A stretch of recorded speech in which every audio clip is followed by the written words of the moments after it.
For 200 years, a single family dominated India and astonished the world. A family known to history as the Great Mughals.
The Khyber Pass, famous not only for its wild, romantic scenery, but also because this is the gateway from rugged Afghanistan to the riches of India.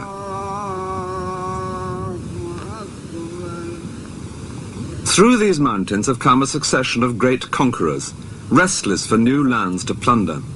Alexander the Great came by, so did Genghis Khan, and Tamburlaine. And if today the armed men are more local, in recent years most often the Mujahideen from Afghanistan, this remains a dangerous and exciting place, with the promise, once over the top, of India.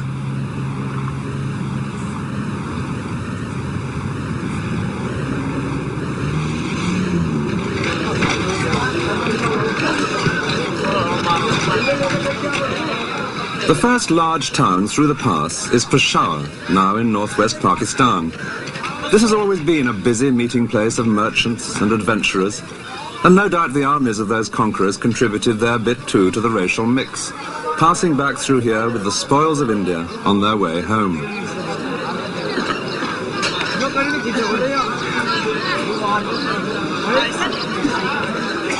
But one conqueror who came through here in the 16th century intended to stay in India.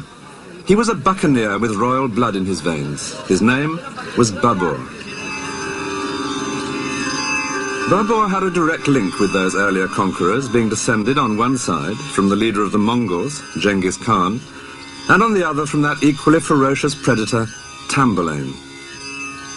But his own descendants would rule with even greater splendor.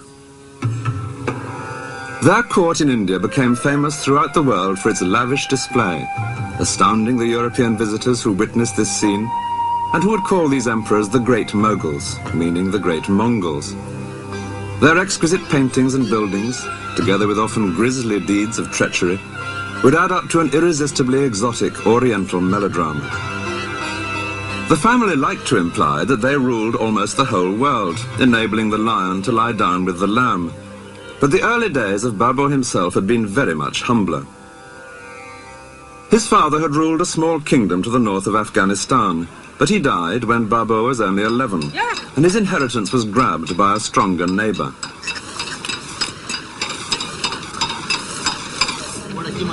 By his late teens, Babur was living more like a bandit than a prince. He and a few followers would roam around, seizing cattle, territory, wealth of any kind. In such a violent world, the villages and towns were all fortified, as indeed most of them still are today. And Babur describes vividly in his diary how he and his men would ride out at night to attack just such a place as this. Under cover of darkness, they would place their ladders against the wall. Often they were seen and had to ride away disappointed, but sometimes they got in, and then, after an exhilarating hand-to-hand fight in narrow lanes, they would take what they fancied, or perhaps persuade this particular village to join their league. Babur's following steadily increased. He was a leader who inspired great loyalty. And then there came a great breakthrough. In 1504, when he was 21, he captured a rich, sophisticated city, one which he would hold for the rest of his life, and which he came to think of as his real home. It was Kabul, now the capital of Afghanistan. Set among mountains to the west of the Khyber Pass, here was an ancient city in which Babur and his followers could settle down to a more civilized existence. The main cultural influence on this part of the world came from Persia. Babur, himself a keen poet and gardener, was able now to indulge in traditional Persian pleasures, of a kind which he and his family would later introduce to India.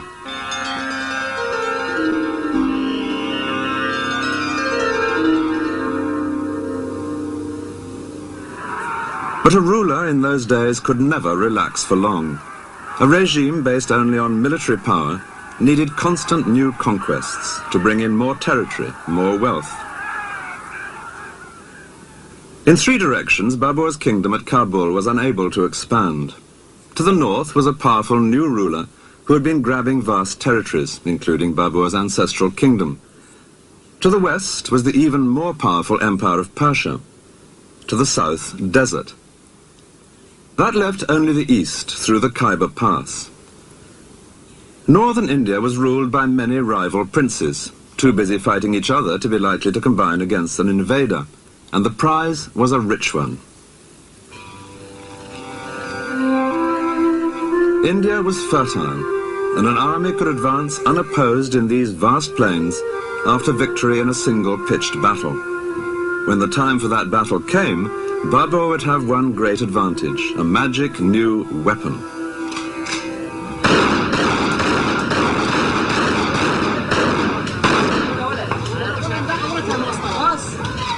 In Dara, just through the Khyber Pass, firearms are the stock in trade. Everyone here is busy making them.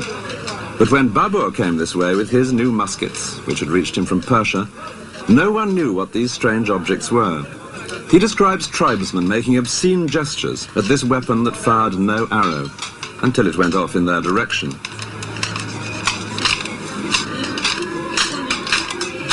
Nearly 500 years later, the magic of the musket may have been explained away, but it remains as important as ever to get hold of a good weapon, and people here will drill whatever barrel you require.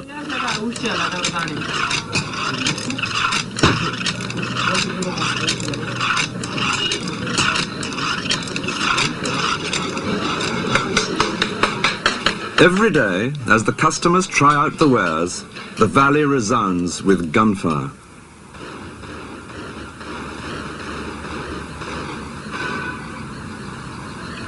In addition to his muskets, Babur had some very elementary artillery. He had a Turkish gunner by the name of Ustad, meaning master, who'd been able to cast a mortar for him.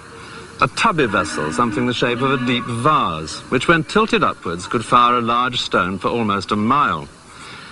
Babur had vastly enjoyed watching the hot metal being poured to cast this ultimate deterrent, and he loved the excitement when it was fired. The mortar could only manage 12 shots a day, so each one was something of an event, of which Babur kept himself well informed. A typical entry in his diary reads, "At the midday prayer, a person came from Ustad saying, 'The stone is ready. What is the order?' The order was, 'Fire this stone off, but keep the next till I come.' But if the big mortar was just a wonderful toy, it was the muskets which would make the real difference.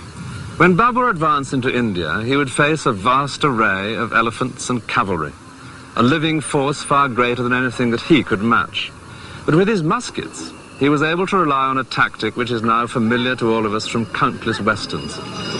He lashed together 800 wagons with rawhide ropes, and behind this barricade, his musketeers only had to wait till the vast, glittering ranks of Indian elephants and cavalry came within range.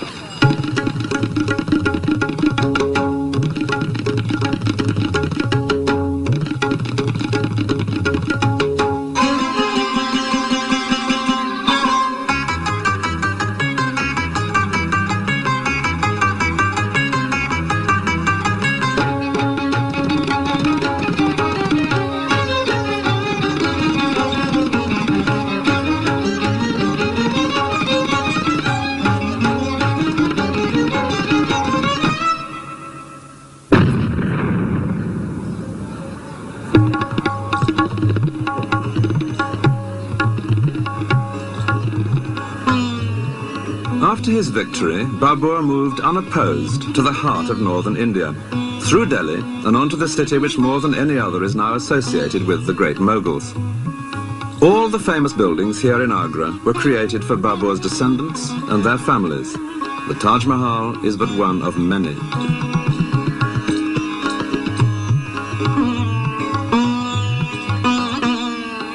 In this city, which would later display to the world his family's magnificence, Babur had a foretaste of the wealth of India.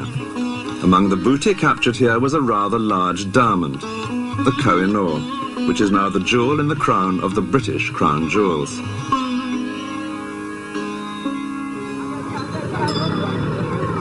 Babur was a keen observer of the world about him, and soon he was finding much to marvel at in this land which he had so rapidly conquered.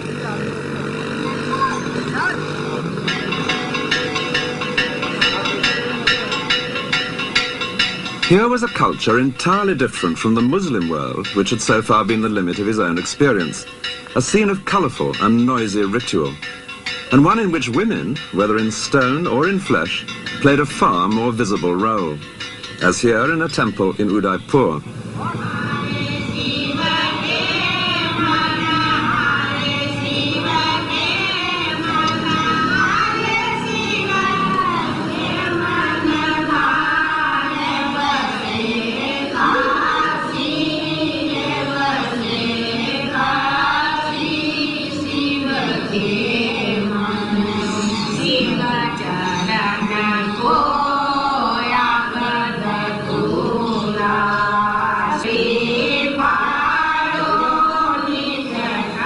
The Hindu religion developed much earlier than Islam, and this sort of thing was exactly what the Quran, like the Old Testament, most strongly disapproved of: idols. But Babur was too fascinated by life to waste much time on indignation. Instead, he was soon writing a section in his diary entitled Description of India. It begins boldly. India, he notes, is extensive, full of people, and full of produce.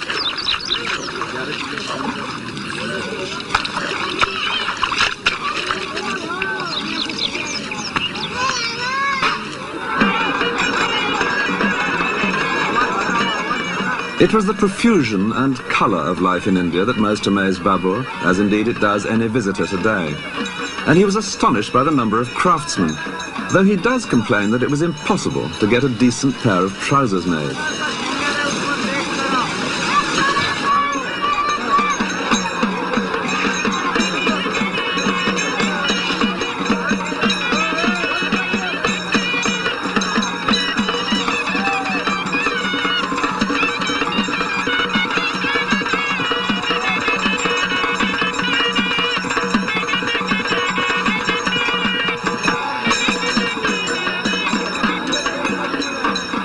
With all wealth depending in the end on what the land and human skill can produce, it was perfectly evident that there were better pickings to be had here than in Afghanistan.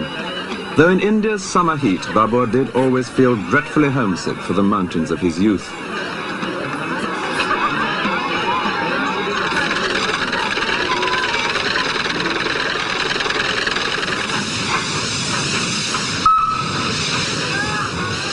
The Hindu city of Gwalior, 80 miles south of Agra, was a place where Babur noted down his impressions in great detail.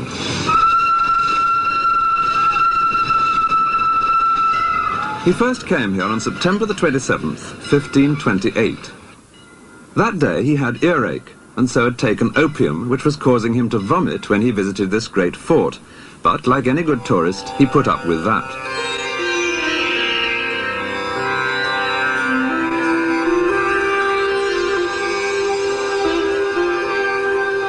The palace had been completed only 20 years earlier, and it greatly impressed Babur.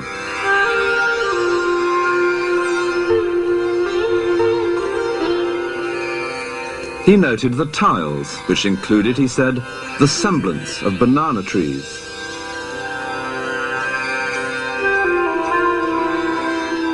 What struck him most was the work of the masons. These were, he wrote, wonderful buildings, entirely of hewn stone. Indian masons have always treated blocks of sandstone as freely as carpenters in other countries shape and carve planks of oak. Here in these courtyards was a Hindu architectural tradition, which Babur's grandson, the Emperor Akbar, would later put to excellent effect. There was one aspect of Gwalior which deeply displeased Babur, the famous Jain carvings in the rock face. These idols, confided the emperor to his diary, are shown quite naked, without covering for the privities. I, for my part, ordered them to be destroyed. Upon his orders, the faces and the offending privities were smashed. Modern restorers seem to have partly agreed with him. Only the faces have been replaced.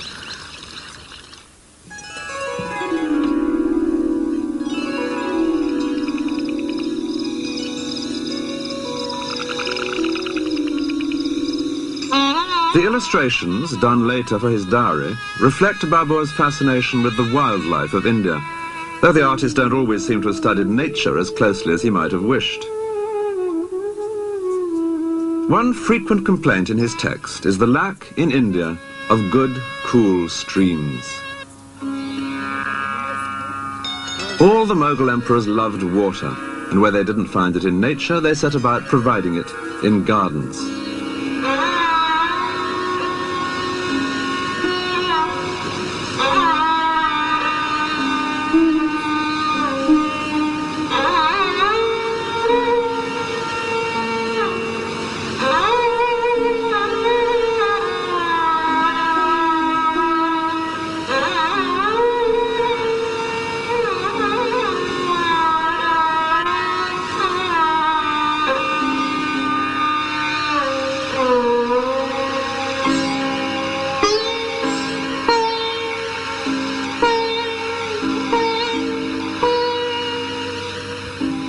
This garden in Agra, the Rambagh, is believed to have been laid out by Babur himself.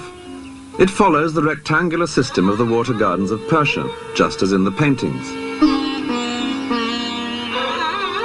Water flows through the channels laid for it and tumbles and trickles into pools, as the engineer carries out the plans approved by Babur himself. He had made several such gardens in Kabul, and the ones he created here in India no doubt helped to remind him of home. Babur would come to his gardens for a task which he very much enjoyed, that of writing up his diary from the notes he had taken all his life.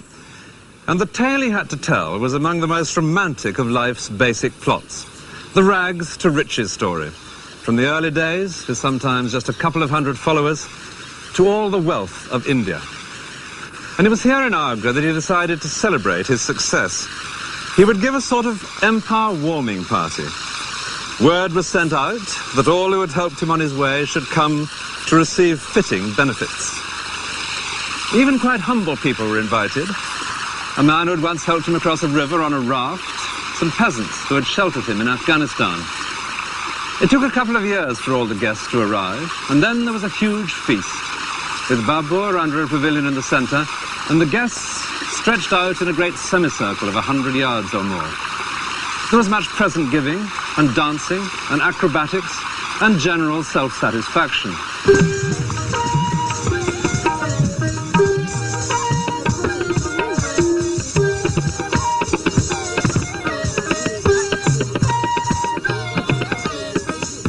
In India's climate, most celebrations still take place in the open air.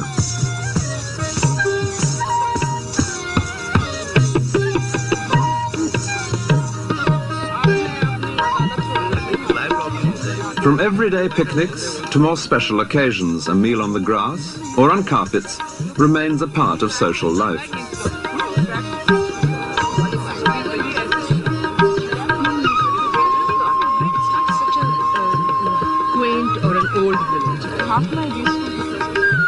It's nearly 500 years now since Babur's great feast, but the music, the food and the clothes here today are still true to the past, though at Babur's party the only women would have been the dancing girls. But his celebrations were premature, because the new empire depended far too much on Babur himself. 2 years after the feast, he died, His had been an action-packed life. He was still only 47. And though his dynasty would later prosper, as this painting reveals, it was to be a close-run thing. He was succeeded by his son Humayun, aged 22, who had fought beside his father in the capture of northern India, but was a very different character. Humayun had nothing of his father's brisk energy. He was charming, sentimental, much given to scenes of tearful reconciliation with those who had conspired against him, and superstitious, exceedingly superstitious.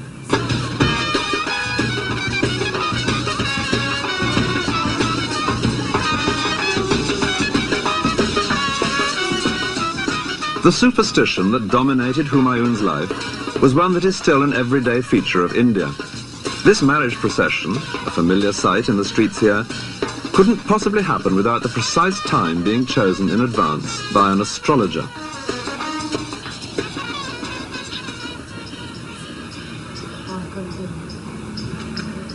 The mysterious compulsion to have one's horoscope done is not confined to the East.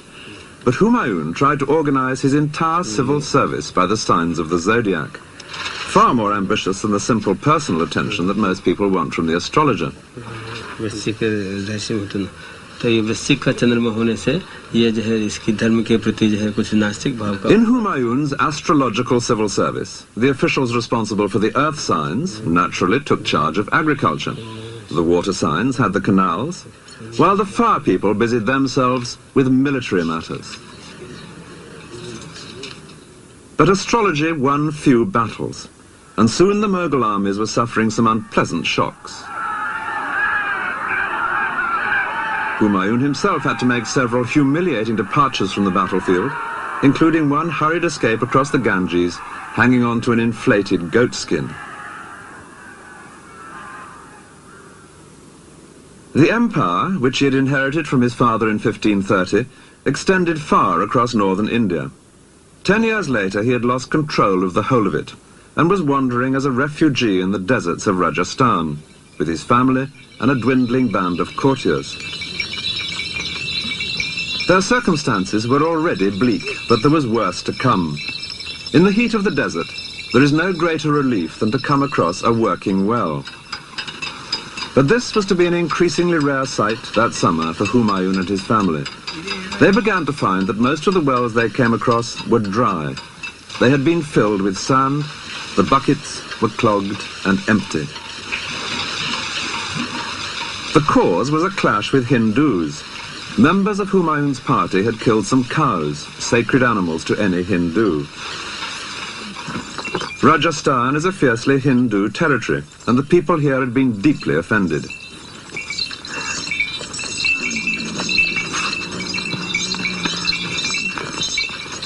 It was because of this sacrilege that the wells were being filled by followers of the ruler of Jaisalmer, one of the great desert strongholds of Rajasthan.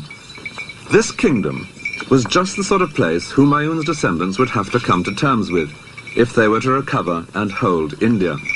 But for the moment, mere survival had become the one priority for the evicted emperor and his family.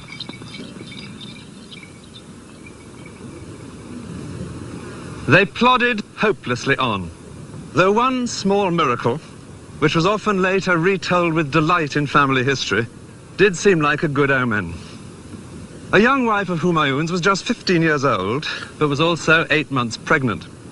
And she now felt that famous arbitrary longing of pregnancy for one particular kind of food. In her case, a pomegranate, something impossible to come by in the desert. But then, happily, their path crossed with that of a traveling merchant. And he was found to have, in his saddlebag, one large, juicy pomegranate. Then, a month later, at a small oasis, the real miracle. The birth of a son who would later radically transform the family's fortunes. They called him Akbar. He would spend his childhood as a refugee because his father would soon be chased right out of India. But against all the odds, Humayun later fought his way back in to recover the empire. And Akbar, the child of the desert, would grow up to deserve, more than any other member of his family, that simple but resounding title, the Great Mughal.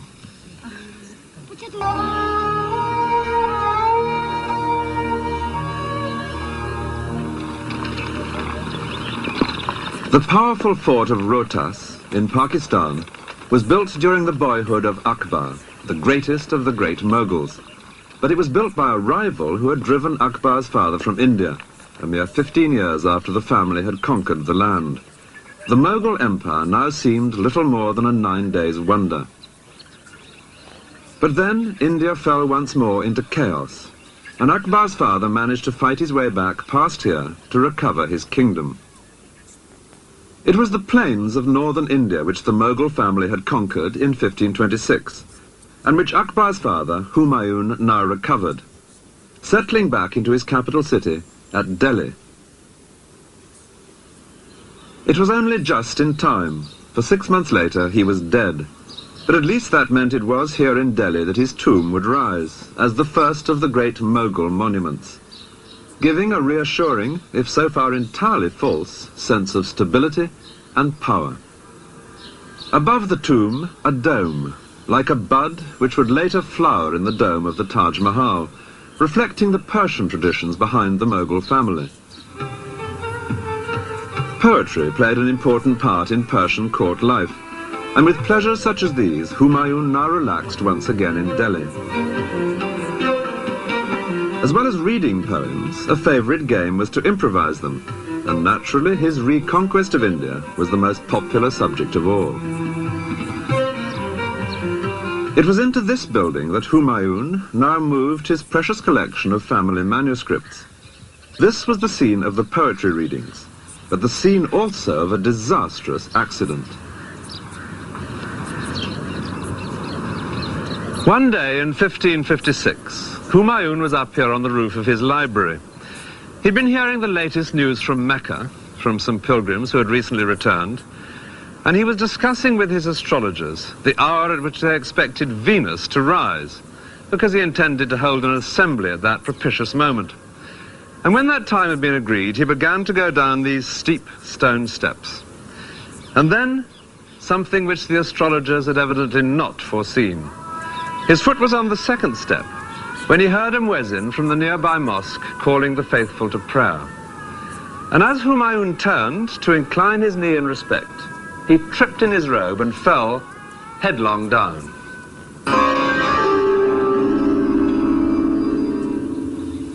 He died 3 days later.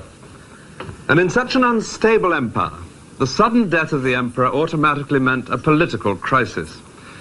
Humayun's son, Akbar, was already an experienced soldier, even though he was still only 13 years old. But he happened to be hundreds of miles away campaigning in the Punjab.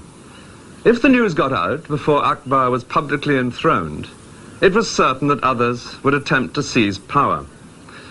As the first rumours spread, anxious crowds gathered below the fort. So Humayun's courtiers fell back on an ancient ruse. Someone who vaguely resembled the dead emperor was dressed up in his clothes and waved reassuringly at the crowd at a suitable distance. No doubt some of the people were fooled for some of the time. And meanwhile, the action had moved elsewhere. When the news reached Akbar, he was miles from anywhere in this vast plain. He had with him an experienced general to keep an eye on the boy, and the general now organized a hurried but essential ceremony. There had to be a coronation.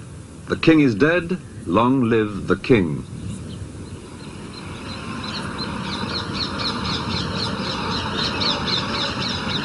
It's quite a pilgrimage now to get to the platform which commemorates that event.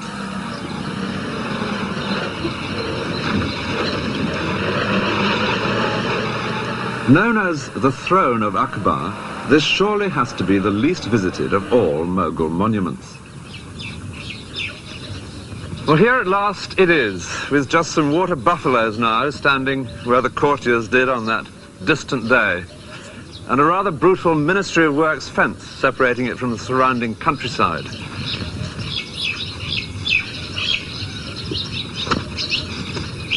It's in a very dilapidated state, but you can just see how it must have been as a Mughal monument. Here, for example, water would have come rippling down over a carved stone, a very Mughal detail.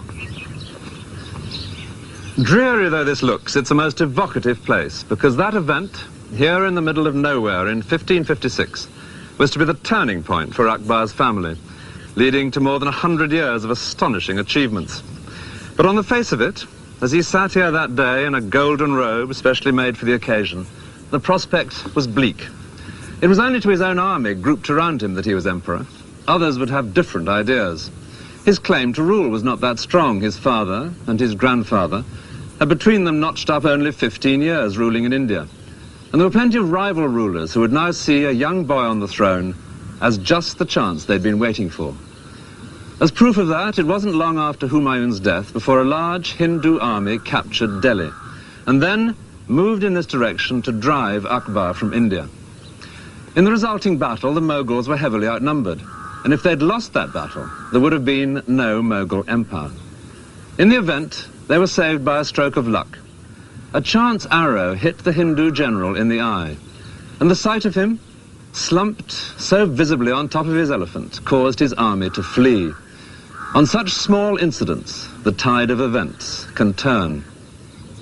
By the end of the battle, the Mughals had captured nearly 1,500 elephants, and it was like that many tanks, in perfect condition and with plenty of fuel and ammunition, falling into the hands of a modern army. So Akbar and the elephants were able to march back together into Delhi, for the moment unopposed. After the victory, a tower was built using the heads of the enemy, a custom whenever the defeated were non-Muslims. Rotting by the roadside, this was not a tradition well calculated to appease the local community. The young Akbar, on the face of it, seemed unlikely to appease anything. Physical danger was what he loved. Indeed, he'd been so much the athletic schoolboy that he never even learnt to read. Yet this was the emperor, Akbar, who had come to see the problems of India with its rival communities of Muslims and Hindus in a new and very unconventional light, shocking many of his own Muslim followers in the process. The great centre of Hindu power lay to the southwest of Delhi, in the area known as Rajasthan, the land of the Rajas. Their fortresses dotted this ancient and highly colourful territory, and two in particular would be of great importance to Akbar: Chittor and Amber, which is now known as Jaipur.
At the top of this fort in Rajasthan, there is a most unusual feature: a seat.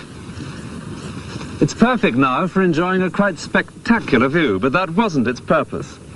It seems that this was a throne for use in times of siege. Here the Maharaja would sit, exposed but visibly in command, conducting the campaign if there were enemies below to be driven back. From this perfect vantage point, he could see the build-up to an assault and choose where to fling his own men into the attack.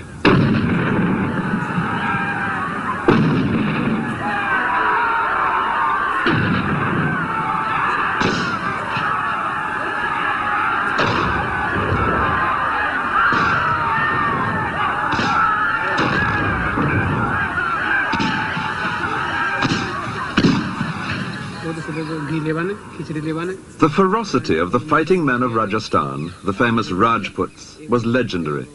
They were known as the greatest warriors in all India, reckless in their courage, a reputation sustained by their habit of going into battle high on opium. These were people that Akbar would either have to subdue or make friends with. The rulers of this particular fort later became known as the Maharajas of Jaipur. They came to terms with Akbar, and the beauty of their city, the largest in Rajasthan, suggests that there were advantages in doing so.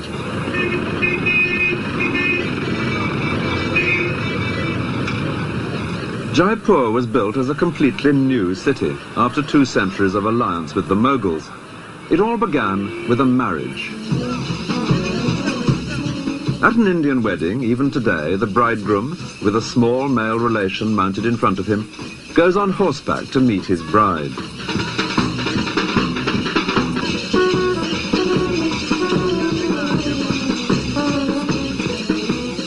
But when Akbar took a wife from the ruling family here in 1562, it was out of the question that he should ride to her.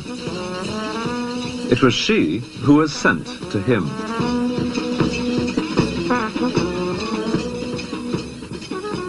To present a bride to Akbar was a way of making an alliance, in effect like signing a treaty.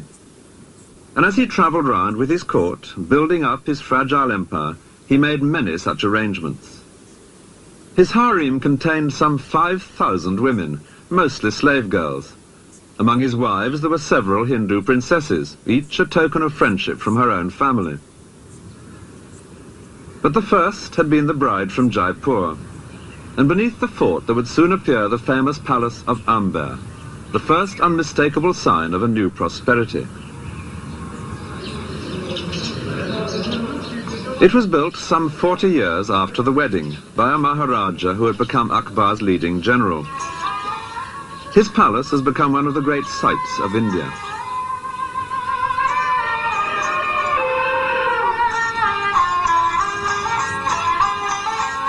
For the tourists, an elephant ride up to Amber is a compulsory item on everyone's schedule.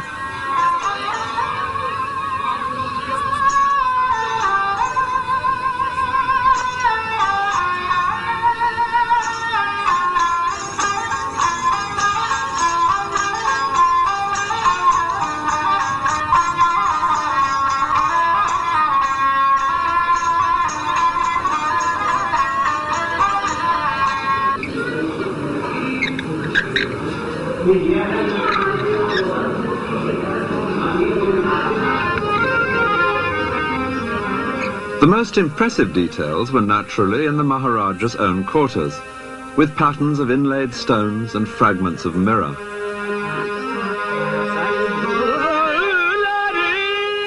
Here, in pavilions placed between the public part of the palace to one side and the harem to the other, the ruler could entertain either outside visitors or his own women, in surroundings that would delight them all.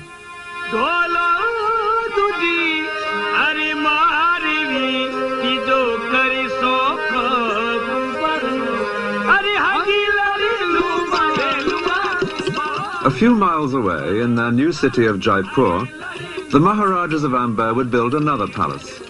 And it's here that their present-day descendant lives. I asked him what benefits he felt there had been for either side in the family's long relationship with the Mughal emperors.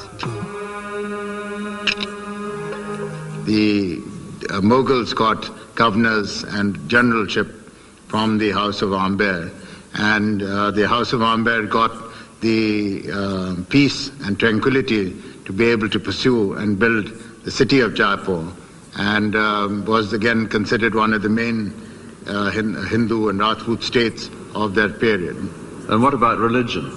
Well, again, it gave Raja Jai Singh great time to protect the Hindu religion during his reign.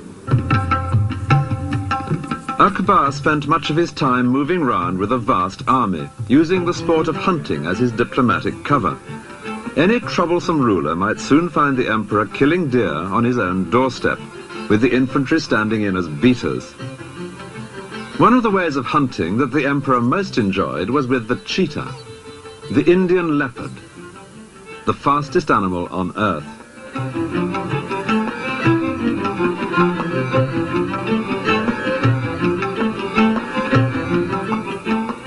It can be unleashed for the kill like a hawk.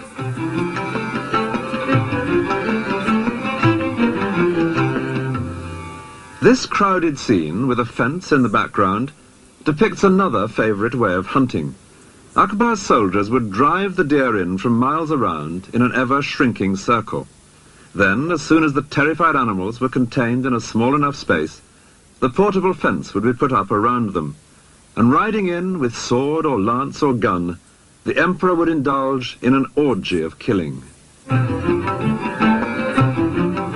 On one occasion, on a vast plain such as this, 50,000 beaters drove in game from 60 miles around, a very large army in disguise. No wonder most rulers proved friendly when Akbar passed by. But there were exceptions, in particular the Rana of Mewa, who held the great fort of Chittor. As the senior prince of Rajasthan, he openly scorned the House of Amber for having given a daughter to the Mughal harem. Akbar determined that this proud knee must bend. In 1567 he arrived below the fort with his army, which included Hindu princes from Amber. Chittor itself is nearly 4 miles long, but Akbar's camp extended 10 miles. It was to be one of the most famous sieges in Indian history. Akbar used 2 methods of assault, both of which are shown in these views done by his painters. One was mining, burrowing under the walls with explosives. The idea was to blow up a section for the soldiers to enter the fort, but fuses were unreliable, and the Mughal army suffered a major disaster when a charge went off in 2 stages. The first blew the intended hole in the wall, but the second exploded as the Mughals stormed the breach, killing several of Akbar's favourite officers. The other method was a fortified corridor, which was gradually extended until it reached the walls. From its protection, snipers, often including Akbar himself, would get closer and closer shots at the defenders. For 4 months, this daily trial of strength dragged painfully on. The siege came to a sudden end because of a single bullet. There had appeared on the ramparts on that particular day a Hindu officer, and in the way of the times, the bullet that killed him was soon credited to the gun of the emperor himself. It's true that Akbar did take an active part in the daily business of sniping at the fort, and it may well be that he did fire the lucky shot. But the significance of what had happened was not immediately appreciated in the Mughal camp, until they observed that fires were breaking out all over the fort.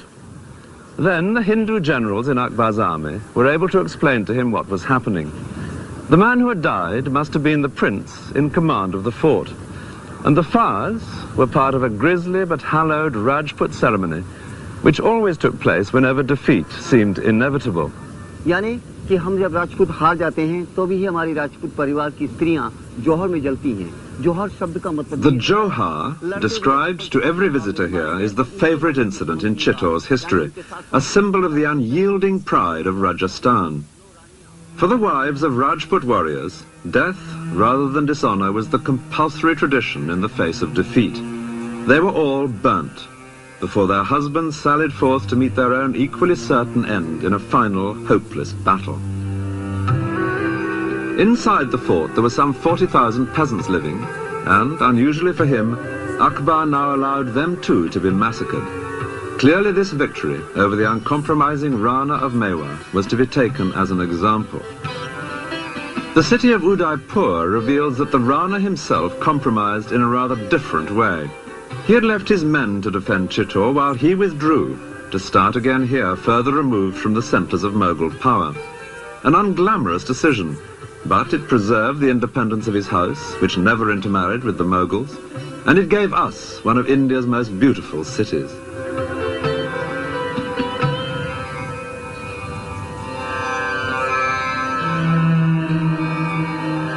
Today, the Rana of Mewa still feels it a matter of pride that the Mughals were kept at arm's length. Now, we knew that if we were going to compromise with the Mughals, we would not be allowed to live with any self-respect in a Mughal court, and therefore we were very keen to protect our self-respect. The other reason is that our family is religious, deeply religious, and we believe in the values set out in Hinduism. And people look up to our family as the custodians of Hinduism, and whenever the Hindu faith and the Hindu religion was threatened, we were not prepared to compromise, and we fought for protecting the faith. To celebrate his victory over the Hindus of Chittor, Akbar made a pilgrimage to a great Muslim shrine. It was to Ajmer that he went, to visit the tomb of a saint who had brought to India the more tolerant strain of Islam known as Sufism. His shrine remains a holy place today.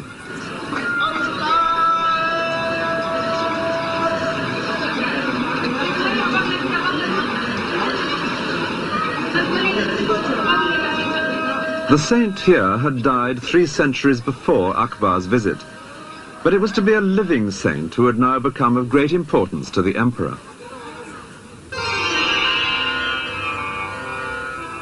Fatehpur Sikri is on the itinerary of most visitors to India today, but in the mid-16th century it was just a minor place of pilgrimage.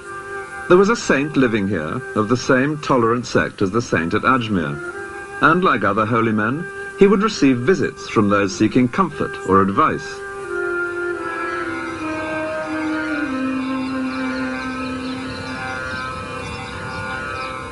In 1568, one of the pilgrims who came for advice was the young emperor, who would later build at the top of these steps the great Victory Gateway leading into the mosque.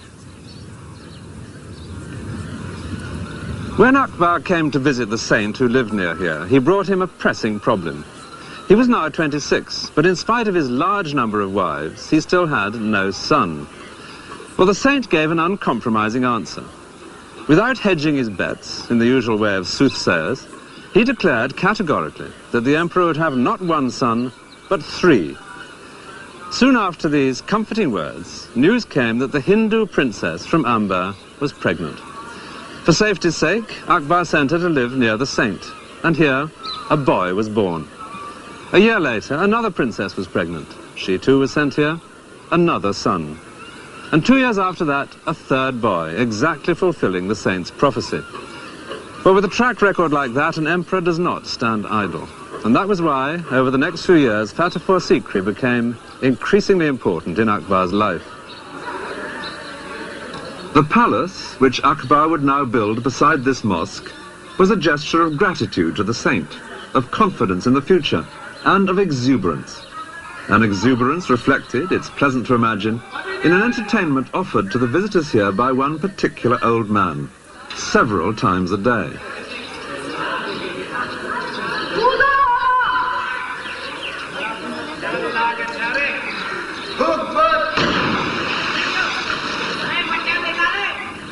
When Akbar began to build here at Fatehpur Sikri, he had been 17 years on the throne. Since that hurried coronation as a boy in the plains of the Punjab, he had turned his shaky inheritance into a stable empire. He was just 30, and there was still much to achieve. But now, with those 3 sons born here, there would be someone to pass it all on to. His family's future had never looked better.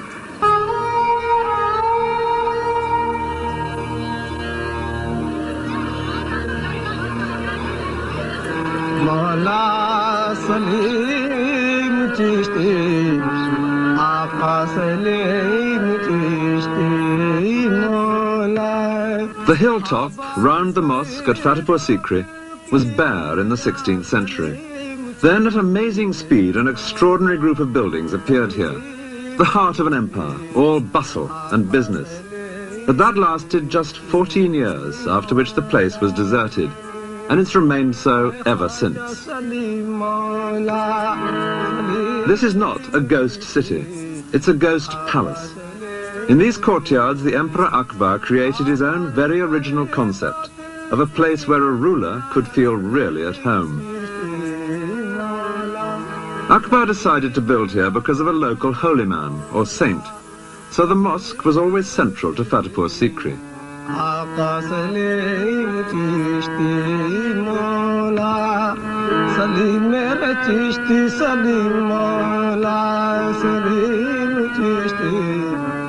The saint died soon after the building work began, but then a saint's tomb, properly tended, can be almost as propitious as the saint himself. Clad in fine white marble, which was added by Akbar's grandson, the tomb is the centerpiece of the courtyard.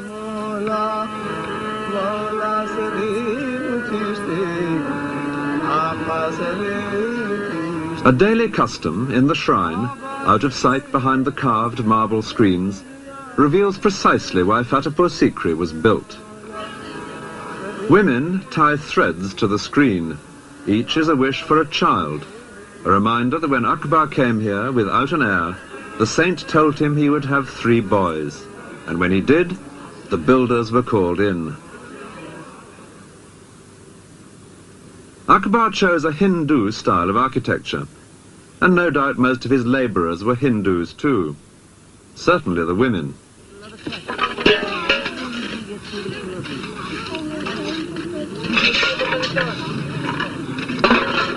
This is still a familiar sight anywhere in India, and if it looks now a little slow compared to methods elsewhere, nobody could have said that about the building of Fatehpur Sikri, where it took just a few years to create a palace worthy of an increasingly confident emperor.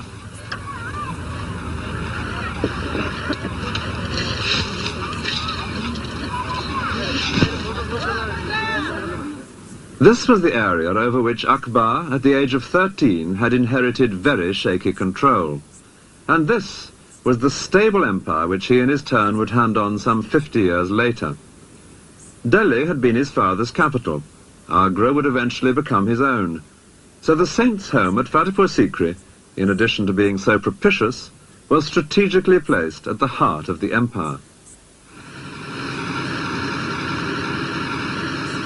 A visit to Fatehpur Sikri is the best way of discovering the kind of life that went on around a Mughal emperor.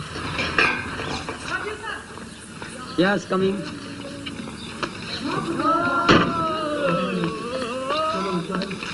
There were even more barriers then. From the Mughals to the British to today, there is nothing new about Indian bureaucracy.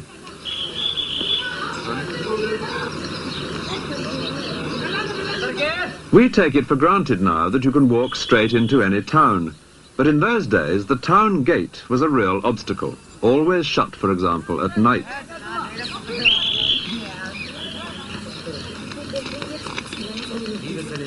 This next gate was the entrance to the palace itself. Whenever the emperor came through here, there were musicians playing for him in the room above. But for the rest of us, the name of this one has a somewhat familiar ring. It was known as the Naubat Khane, which means roughly the house of taking one's place in the queue. Well, there's little danger of a queue today because now hardly anything comes through here except tourist buses. But then, as the remains of these shops reveals, this was a bustling commercial thoroughfare. The traders can be seen in this painting, and beyond them the next gate. For Fatehpur Sikri was a series of concentric circles.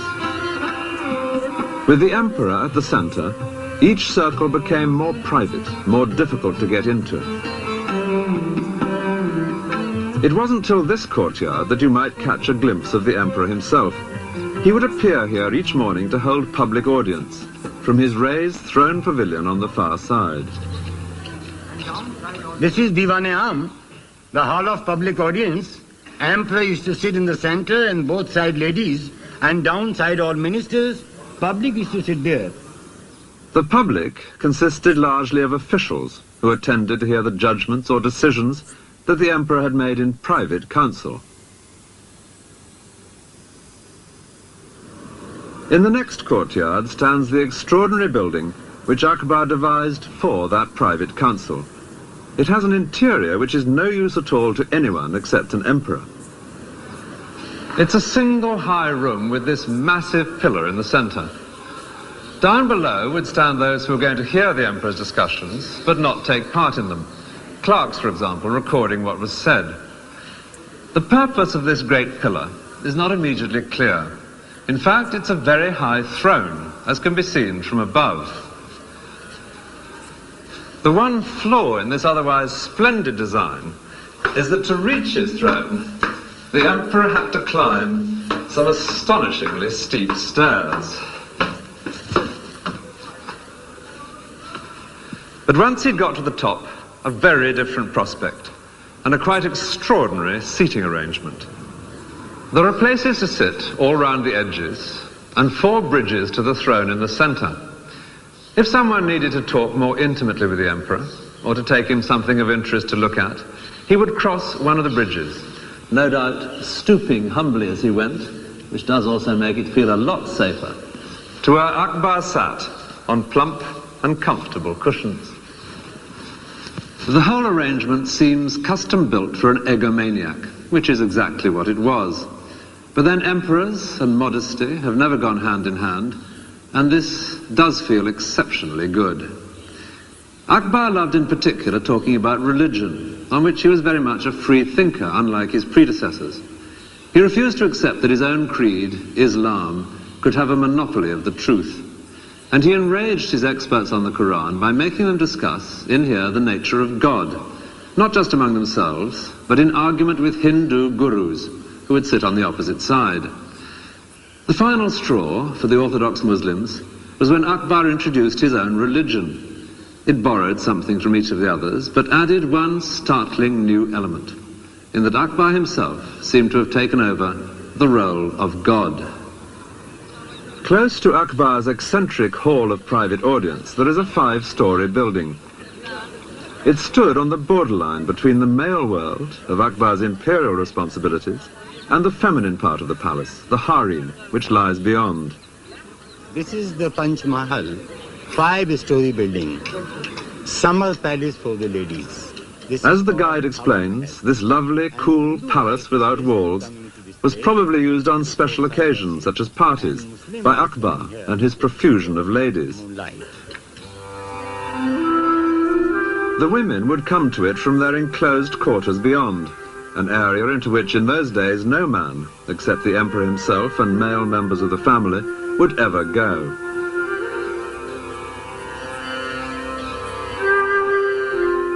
Akbar provided intricately carved surroundings for his harem, which included both Muslim and Hindu wives. But the method of construction at Fatehpur Sikri is entirely Hindu, with the straight lines of great stone pillars and beams instead of Muslim curves.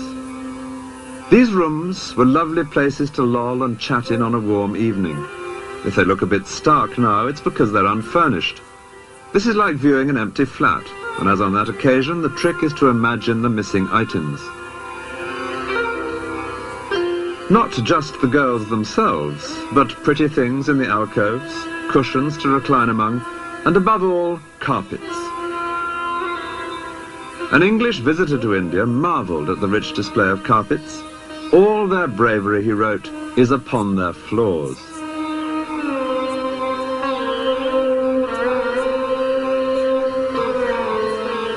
In many Indian villages, carpet making in the traditional way is still an important industry. The sound here is that of the various foremen, calling out which colour of wool is to go where to form the pattern.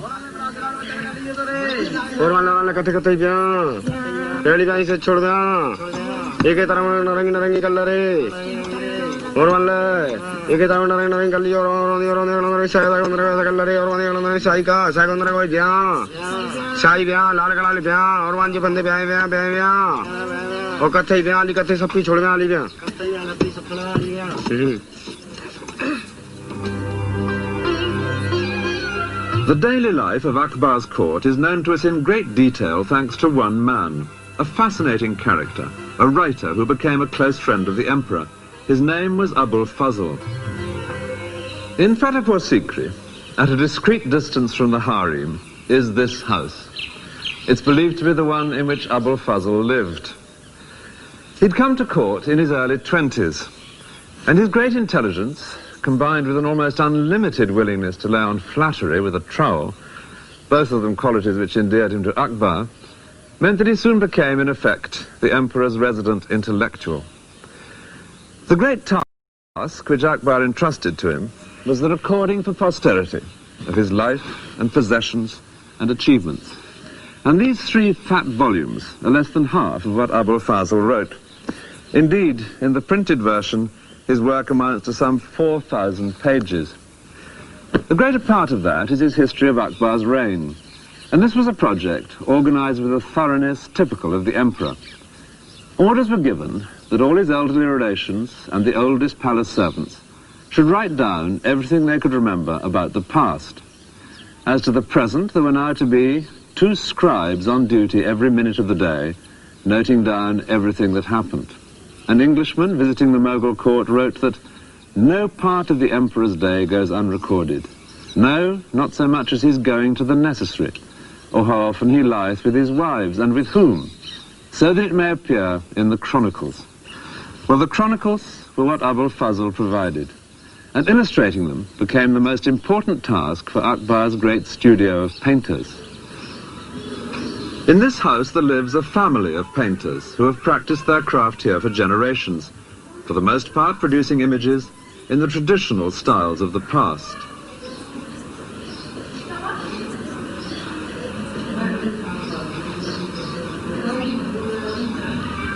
Among the many schools of Indian art, the greatest is that of the Mughal court, established by Akbar. His painters would often collaborate on a picture. Each would put in what he did best, someone for the landscape or the architecture, and later someone else for lavish costumes or animals or flowers.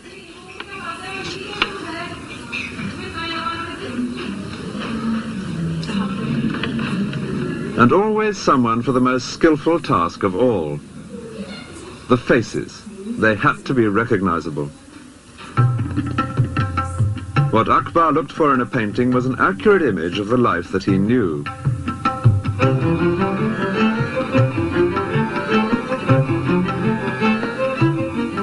He took a keen personal interest in his painters.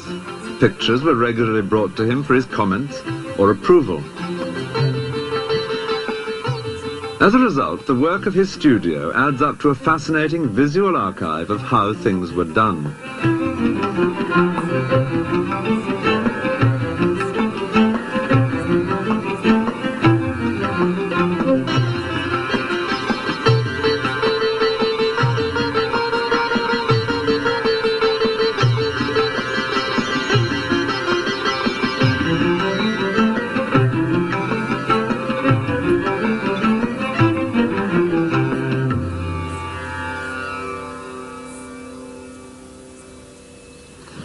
In his great work, Abul Fazl also collected masses of dusty information about the empire and how it functioned.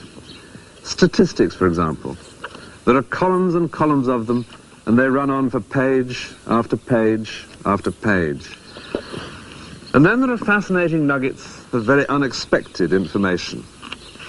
The ranks of the camels and their servants, or regulations for oiling camels and injecting oil into their nostrils.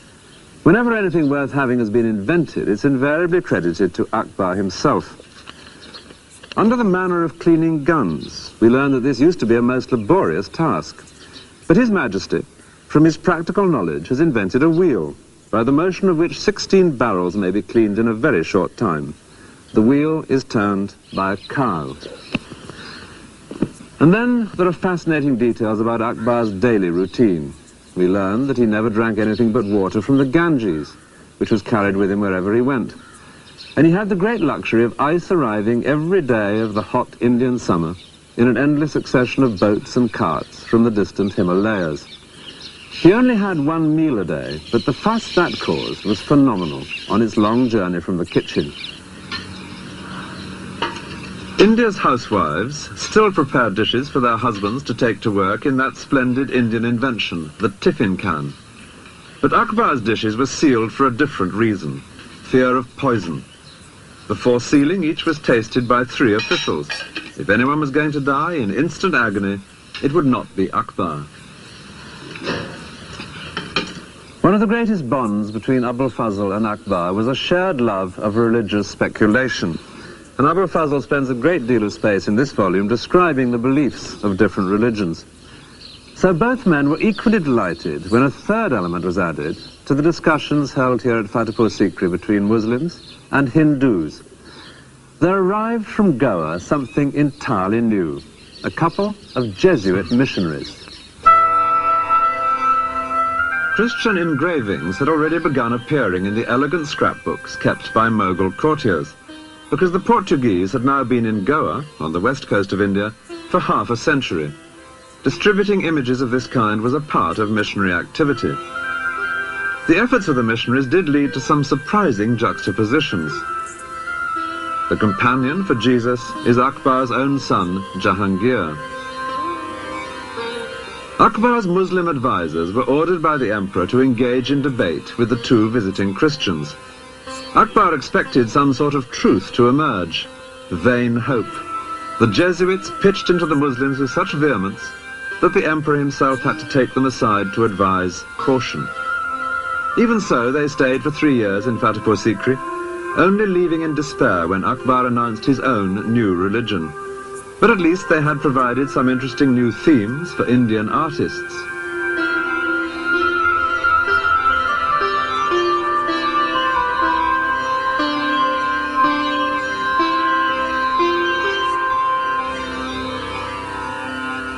Abul Fazl is seen here presenting part of his great work to the emperor. He never quite completed his history of the reign because he died 3 years before Akbar.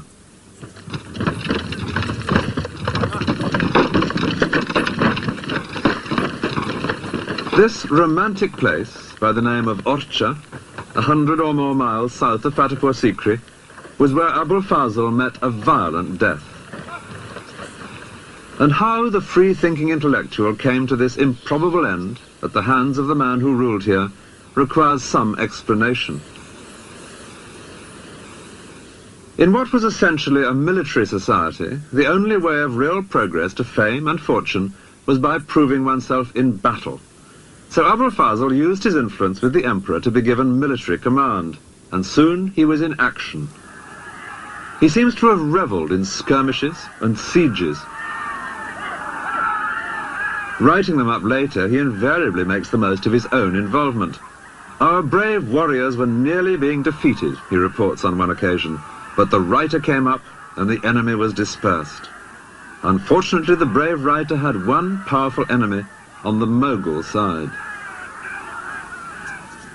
He was Jahangir, the prince who shared the page of an album with Jesus.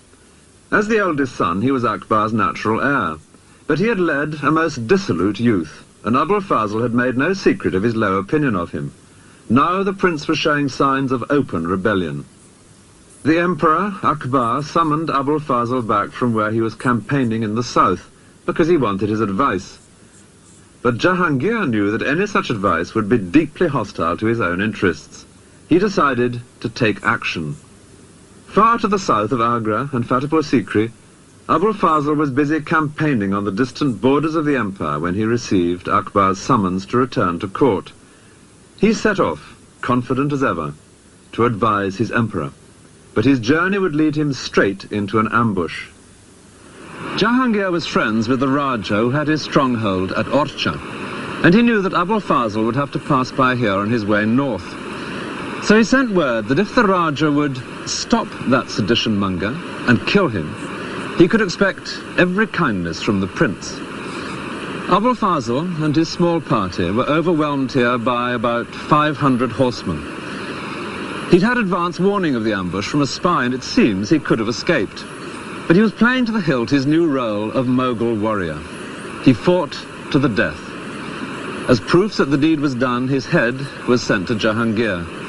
And tradition completes an unsavory tale by adding that the prince threw it into a latrine.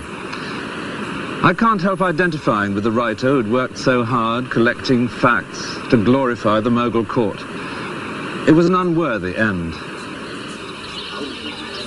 A great new palace nearby at Datia was begun by the Raja a few years after he had disposed of Abul Fazl.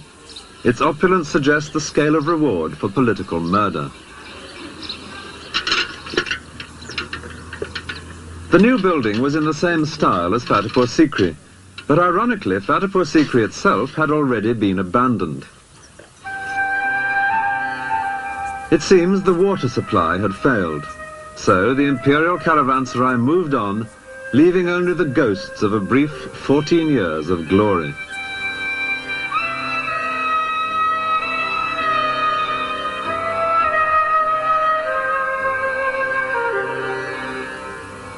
From 1584, Agra was where the emperor now once again made his headquarters, within the magnificent great sandstone walls which give the Red Fort its name.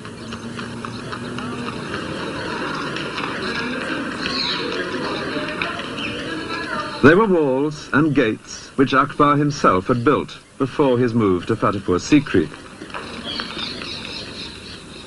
The last years of his life were darkened by the question of the succession. Akbar was now in his 60s, and he had no great liking for his son Jahangir, the murderer of Abul Fazl. The rumour was that he might skip a generation. Jahangir had several sons.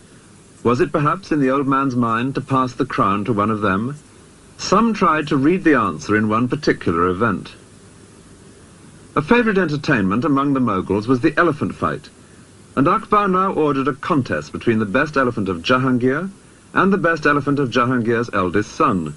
Many believed the result would decide which of them should inherit the crown.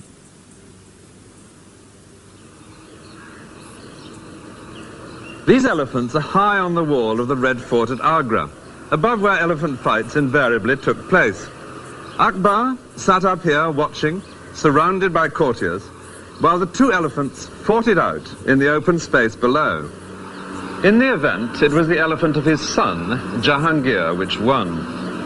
A month later, Akbar died, and he did decree on his deathbed that Jahangir should succeed him. But the real person to have watched on that day of the elephant fight was a 13-year-old boy who sat up here beside his grandfather. He was a younger son of Jahangir, who had become known as Shah Jahan, and he would add a new and darker strain to his family's history. He would kill brothers, nephews, cousins on his path to the throne. After 3 generations of peaceful inheritance, the dynasty of the great Mughals was about to plunge into the most lurid of Oriental melodramas. But first, a tomb for the emperor. Akbar's monument near Agra perfectly reflects his achievement. Parts are in the Hindu style, and parts in the Muslim tradition of arches and minarets. It's a mixture in keeping with Akbar's own vision of harmony between the two communities of India, and its imposing mood does justice to the man himself. He had indeed lived up to the bold name he had been given. For Akbar, in Arabic, is the everyday word for great.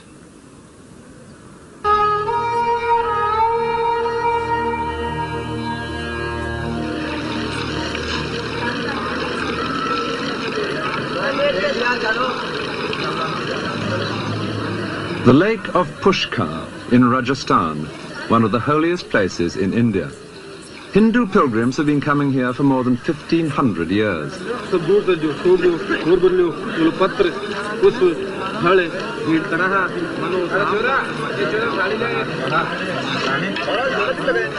But Mughal emperors came too to see the pilgrims, in particular Akbar's son Jahangir.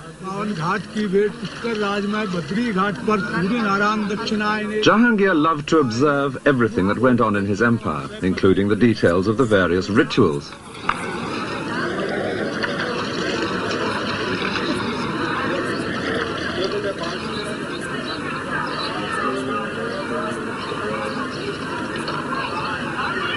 With Jahangir, a new element enters into the family history. He was the first great Mughal to inherit a stable empire, which meant that he was also the first who from the start could relax and enjoy himself.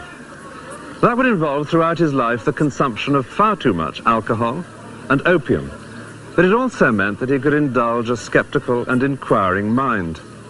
When he came here to Pushkar one day in 1615, he was told, as no doubt every visitor was, that this holy lake was bottomless. Well, the tourist is supposed to reply, how fascinating. Not Jahangir. He called for a plumb line and sent men out in boats all over the lake. He was delighted to be able to prove that at no point was it more than 18 feet deep. But somewhere beneath these waters there are some pieces of broken stone which suggest a darker side to his character. He saw a Hindu idol which suddenly offended him. Imagine the consternation here when he had it smashed and thrown into the lake. The reign had begun with a grisly example of a sadistic streak in Jahangir. His eldest son mounted a feeble rebellion against him, and in Jahangir's reaction there was too much of macabre humour. His son's two closest accomplices were sewn up in the wet skins of a newly slaughtered ox and ass, complete with head and ears, and were then seated on donkeys to be paraded all day through the streets. It was a death sentence with a built-in element of gamble. The question was whether the heat of the sun would shrink the skins enough to suffocate the men. By the end of the day, one of the two was dead. Meanwhile, the prince himself was being forced to ride an elephant down a street lined with stakes, on each of which one of his supporters was impaled alive. The prince was later foolish enough to attempt a second rebellion, and this time his father ordered him to be blinded. He would spend the rest of his life moving round with the court as a prisoner. From time to time, Jahangir did see him, but he noted in his diary he found the prince depressing. Fortunately, this strain of cruelty was to be rare in Jahangir's reign, though at the end of it far greater family violence would break out. Before then, though, there were to be 20 years of peace and prosperity, during which the arts of Mughal India would flourish as never before.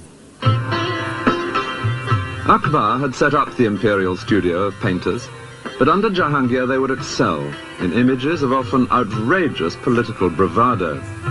Here Jahangir embraces his great enemy, the Shah of Persia, but meanwhile the Mughal lion has nudged the Persian lamb right into the Mediterranean. Jahangir loved watching animals and birds and would note their habits in minute detail in his diary.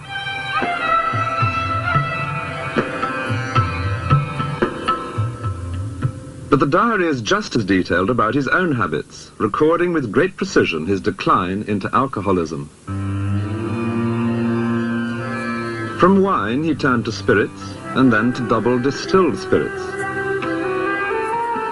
He was drinking 20 cups a day at one period, with a dose of opium as well, and he was at no pains to conceal this alarming fact. Indeed, he even had himself shown with a wine cup on one of his coins, deeply shocking to the Muslim faithful.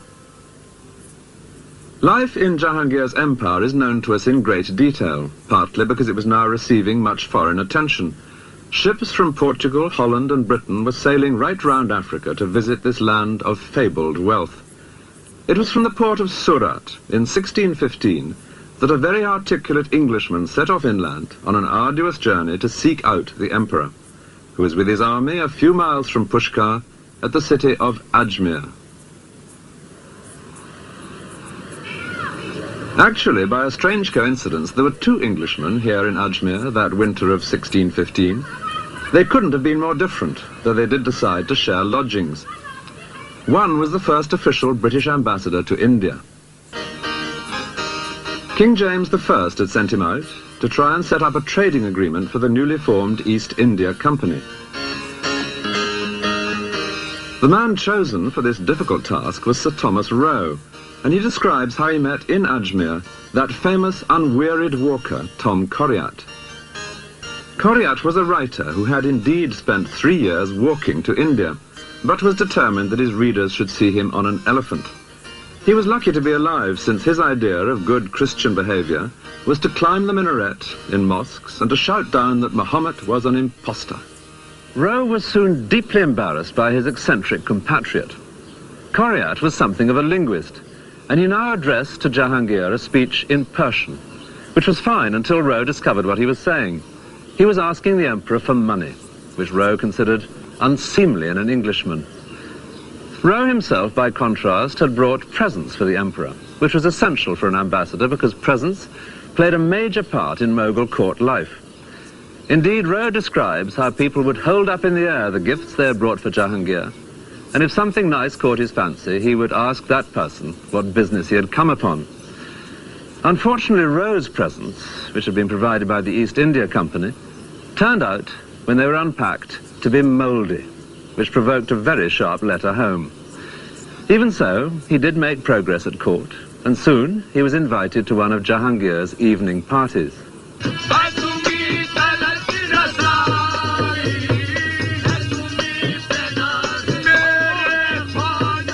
A guard at the entrance sniffed the breath of every guest in case he had been drinking, a somewhat hypocritical precaution, Roe considered.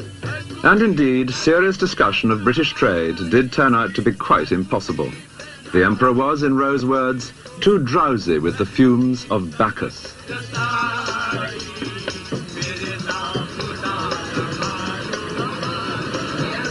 The day came when the whole imperial court was to move elsewhere, and Sir Thomas Roe stood at this gate to watch the Emperor's departure.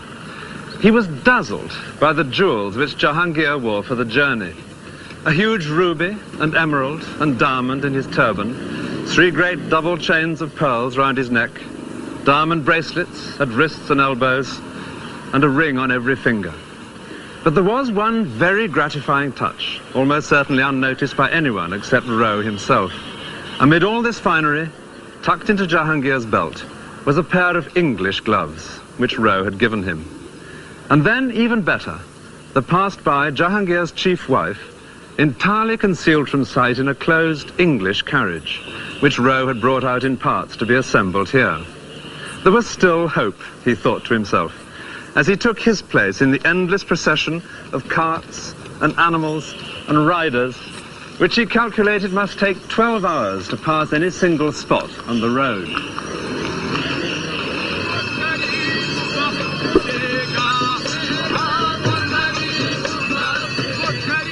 The Emperor's own travelling palace itself needed 600 animals to move it from one place to the next.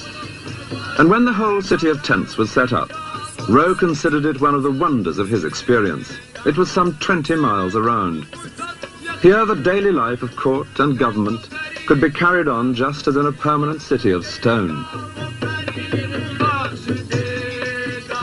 After 4 months on the move, the royal caravan came to Mandu, a vast hill fortress, where Jahangir now settled in for a prolonged stay.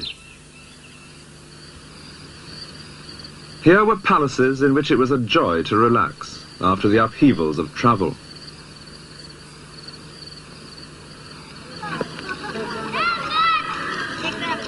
Mandu had been brought within the empire by Jahangir's father, but there had been Muslim rulers here long before the Mughals came to India. Jahangir was particularly impressed by the superb mosque which they had built in the 15th century.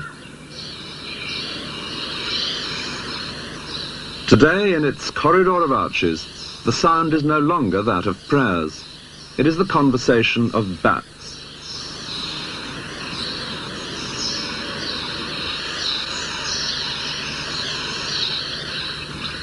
Sir Thomas Roe's first task, after arriving in Mandu with Jahangir's court, was to find lodgings. He couldn't afford the comfortable places that were being snapped up by the rich courtiers, so he set off to look for something within his own means. And eventually, he came across a deserted mosque, which he thought might just do him. And this is believed to be the very one. It's not exactly lavish, but he would make the best of it. First of all, putting screens across the entrances to keep out intruders, and particularly some that bothered him at night. There were lions prowling about.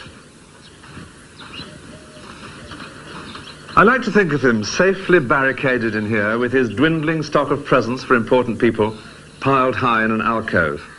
Now he could get on with the real work of an ambassador, joining in life at court, being seen at the best parties, always trying to get the ear of the emperor. One of the most important parties was on the emperor's birthday. Roe managed to get an invitation and so saw a central event, the weighing of a member of the royal family against gold and then against silver and jewels. The idea was that his weight in each of these valuable commodities would be distributed to the poor. Roe doubted that the money would really be handed out, but conspicuous generosity was good for the imperial image, and by now the empire was prosperous.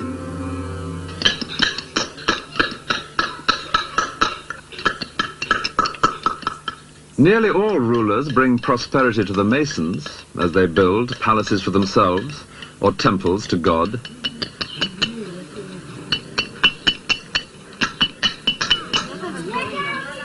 Rather fewer do anything for the peasants.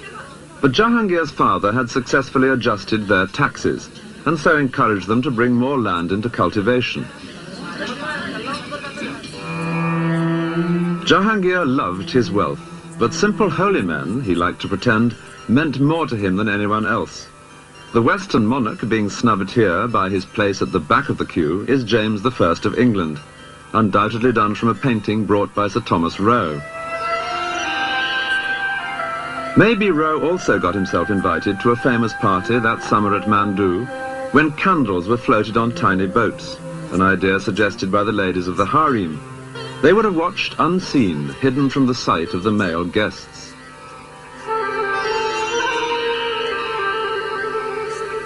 Every new day that Sir Thomas Roe woke up in his makeshift home at Mandu, it became more and more clear that he was getting nowhere in his main task, that of winning a trading agreement for Britain's East India Company.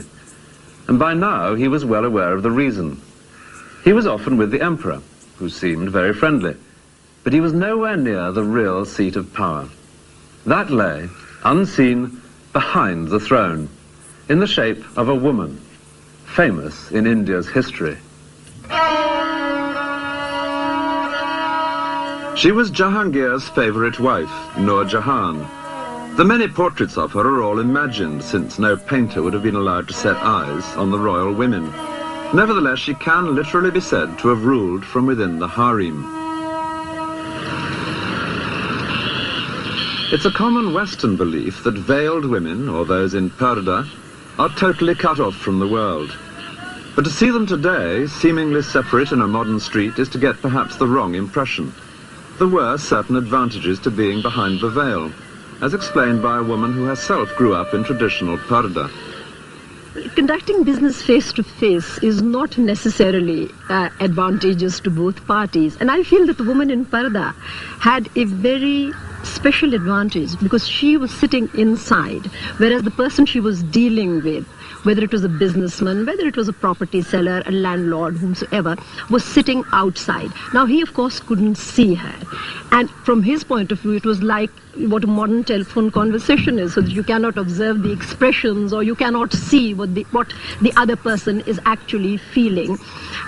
Whereas, from the woman's point of view, she could observe everything about him.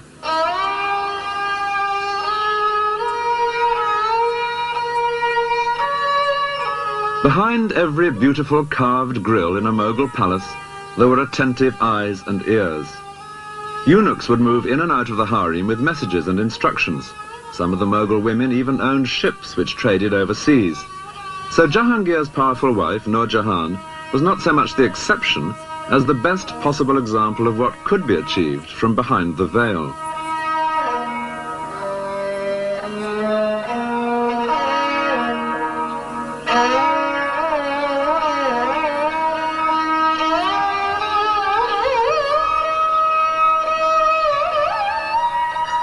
In a garden by the river at Agra, there is an exquisite building which is solid evidence of Nur Jahan's power and wealth.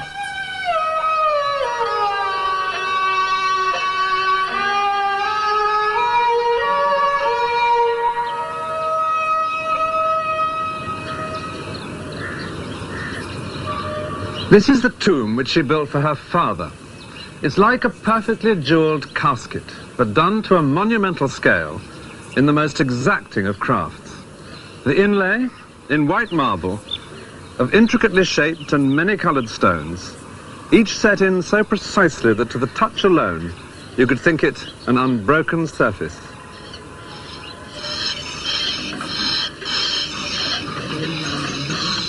Using tools which owe nothing to the 20th century, craftsmen in Agra still lay delicate patterns of stone in marble. This workshop is one of about 150 in the city.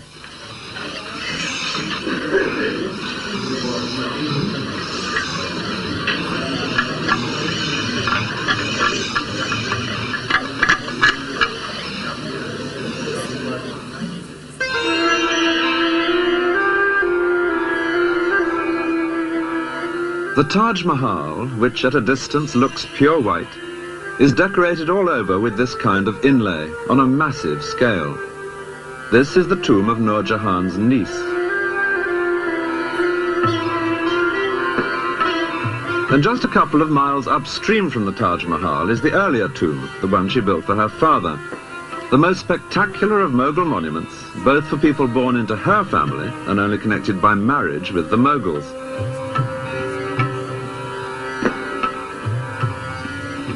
The way in which Nur Jahan's family had achieved this position makes a fascinating story. Her father, for whom she built this tomb, was an adventurer from Persia, who made such a name for himself that Jahangir appointed him chief minister. But the family's fortunes only really began when Jahangir fell in love with his chief minister's daughter, Nur Jahan. These are the sort of paintings one can still buy today in Agra's bazaar. We'll make them stand for Jahangir and Nur Jahan. They married. And when her father died, Jahangir appointed in his place, as chief minister, her brother. So already, they had things well buttoned up. The sister, behind the scenes, the brother in the council chamber. There was one very powerful member of the royal family, Jahangir's favourite son, the headstrong Shah Jahan. And they had a plan for him too. The brother had a beautiful daughter, surely the perfect bride for the prince. History would come to know her as Mumtaz Mahal, the favourite one of the palace, the beloved bride for whom Shah Jahan would later build the Taj Mahal. But now this block of power on her brother's side began to distress Nur Jahan, and she hatched a new plot. She had a daughter by a previous marriage, and she now made a favourite of an insignificant son of Jahangir's, someone she could easily dominate, and she arranged for these two to marry, thus balancing the board. One of these two princes would inherit the throne, so it was now certain that one granddaughter of the Persian adventurer must become empress. But which? Time would tell, and probably soon, because Jahangir was by now increasingly decrepit. The wild card in this pack was Jahangir's favourite son, Shah Jahan. It was he in this scene being weighed against gold. But the favours suddenly ceased when Nur Jahan turned against him, and he in retaliation was soon in open rebellion against his father and his stepmother, keeping always on the move to avoid the armies which Nur Jahan now sent out against him.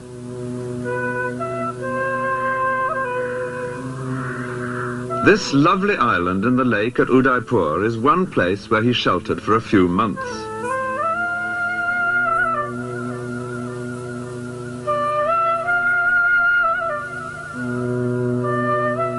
Here, to the south of the empire, he was far enough away to be safe.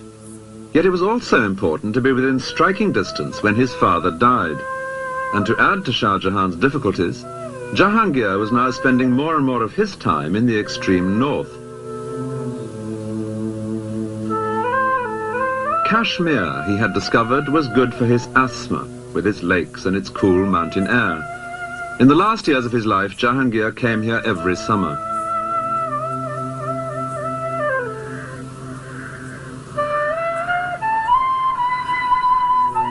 Here he could relax and forget the outrage of a rebellious favourite son.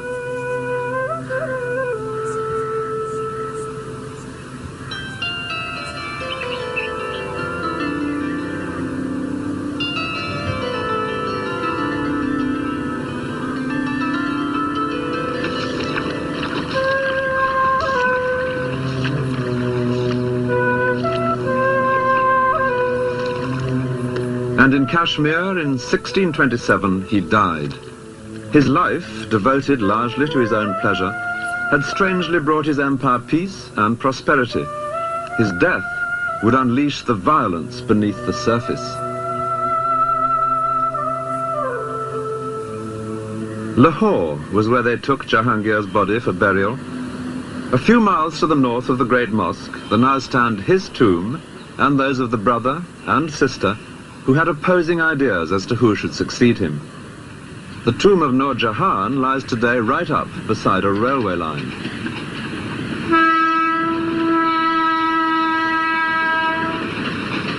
And it's a line which separates the losing from the winning side.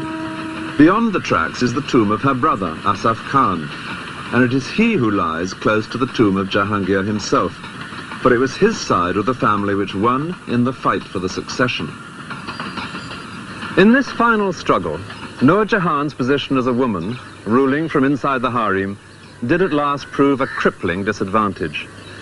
Her brother was able to rally the other noblemen at court, all of them soldiers like himself, to support his son-in-law, Shah Jahan. And he could seal his sister off in the harem, blocking her chain of command to the outside world. Shah Jahan himself was miles away, far to the south of Agra. But here in Lahore, Asaf Khan now declared him emperor. Eventually, a message of warm approval was received from Shah Jahan, and in it he said that it might be a wise precaution if his male relations were to be, in his delicate phrase, sent out of this world. Asaf Khan took the hint and killed not only the rival prince, Nur Jahan's son-in-law, but 2 nephews and 2 cousins of the new emperor. It was the first time there'd been murders within the imperial family. But Shah Jahan's cruel example was to be often quoted and ruthlessly imitated by his descendants. Meanwhile, Nur Jahan herself was left unmolested, no doubt because everyone knew she was at last powerless and harmless. Shah Jahan gave her a handsome pension, and she busied herself with the second great tomb she had created. It's less delicate than the jewel of a tomb she built for her father in Agra, except where it really matters, inside. In the marble coffin chamber at the heart of the tomb, Nur Jahan provided the most exquisite of monuments to her husband, the indulgent emperor who had made possible her extraordinary career. The inlay of semi-precious stones in marble was a style introduced in Jahangir's reign. On his tomb, it achieves perfection. White marble, supremely worked, was to be the hallmark of the reign of his son, Shah Jahan. But while the surface of Mughal court life was approaching its most brilliant era, so were the internal cracks appearing which would bring the edifice tumbling down.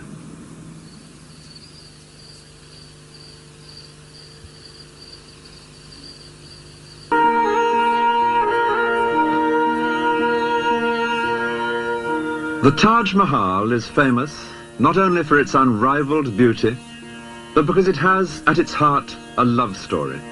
The love of the Emperor Shah Jahan for his wife, Mumtaz Mahal.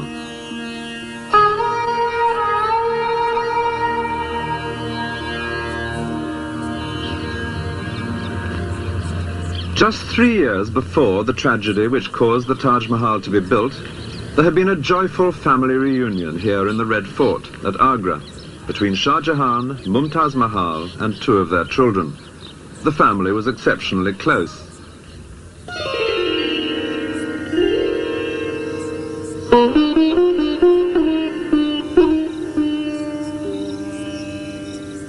This island in the lake at Udaipur, 400 miles southwest of Agra, is the best place to imagine Shah Jahan with his young family.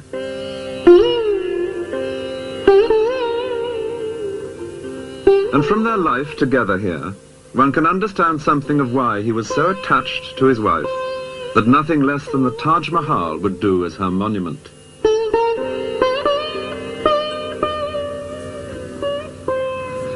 For the last few years of his father's reign, Shah Jahan had been in open rebellion against him, constantly moving about to avoid capture. But he didn't send his wife and children to some distant place of safety. Instead, wherever he went, Mumtaz Mahal came with him. And we know that they took all important decisions together. One dry statistic will suggest how little they were apart. In the 19 years of their marriage, she bore him 14 children. The family stayed here at Udaipur for 4 months in 1623, as guests of the ruler, who was himself no friend to the Mughal court and was happy to entertain such a powerful rebel.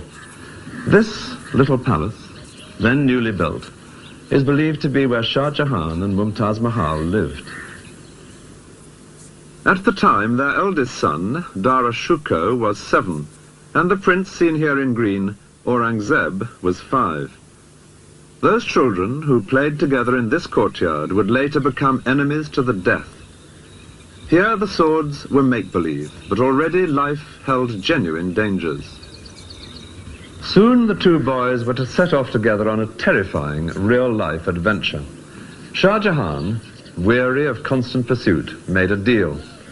As a token of his own good behavior, he would send his two young sons to live at court as hostages.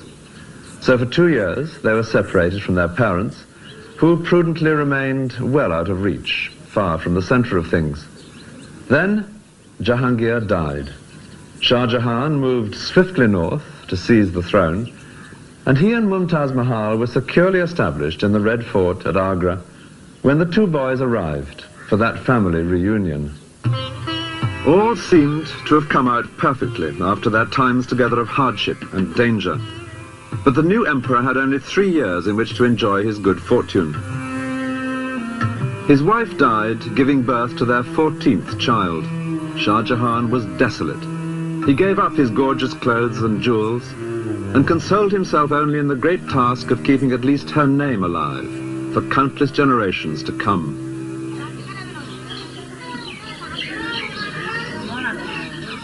The phrase Taj Mahal, which has ever since echoed round the world, is just his wife's own name abbreviated, Mumtaz Mahal. It means the favorite of the palace.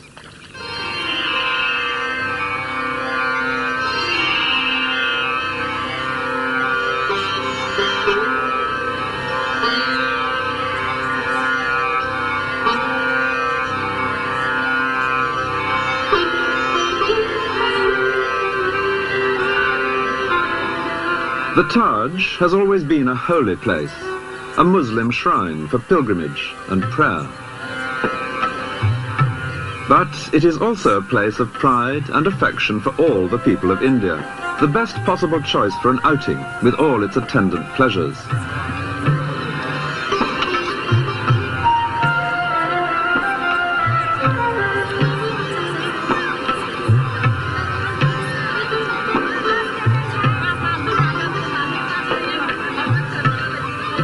People ask, who was the architect? Apparently no one. It seems that Shah Jahan and his masons together devised this final perfect flowering of the architectural traditions of Persia and of Muslim India.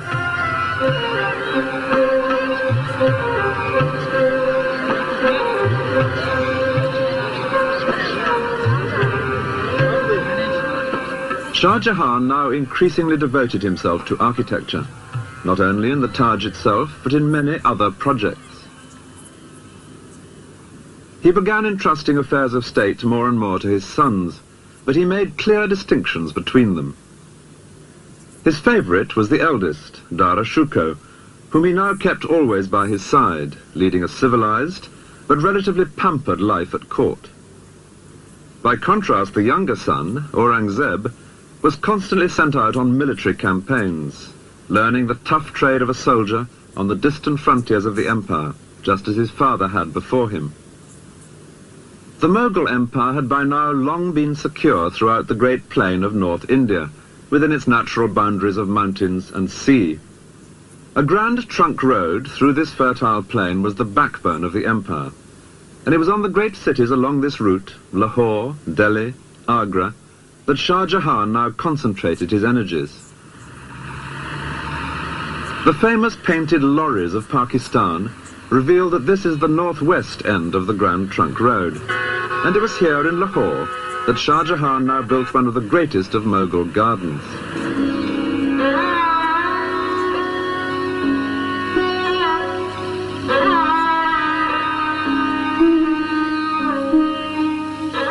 The Shalimar Bagh suggests perfectly one very Mughal concept of earthly pleasure, the soothing delights of water.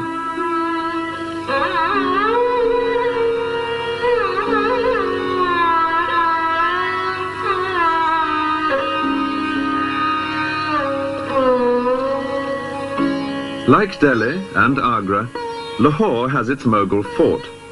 Though much altered in later centuries, some parts do still recall the shimmering white elegance of Shah Jahan's architecture.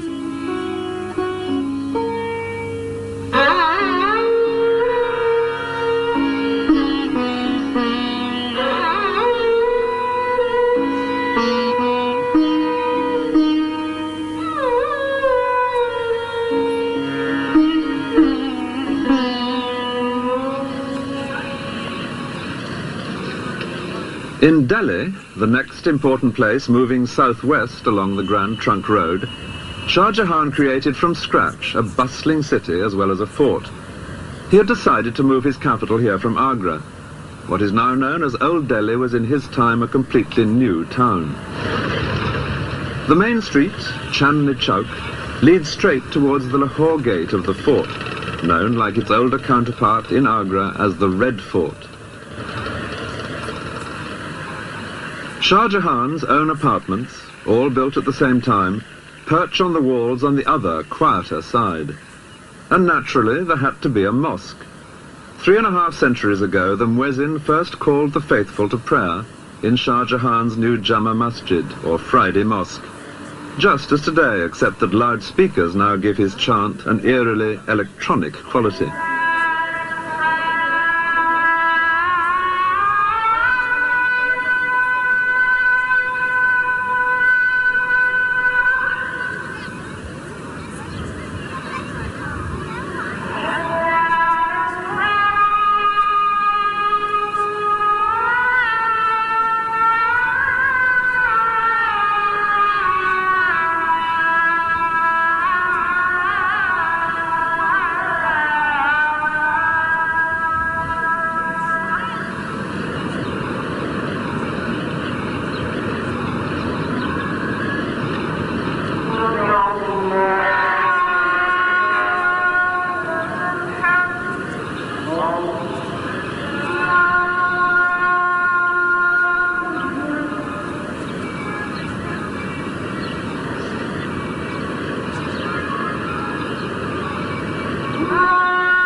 All round the mosque, as round any cathedral in Europe in the old days, the traders are busy.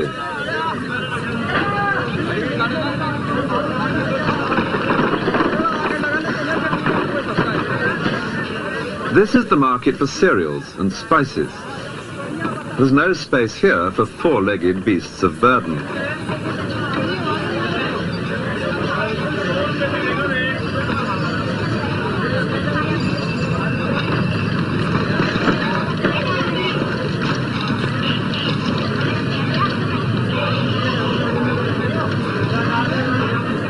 It's accepted today, as it always has been, that there is only one way to shift the commodity to the customer.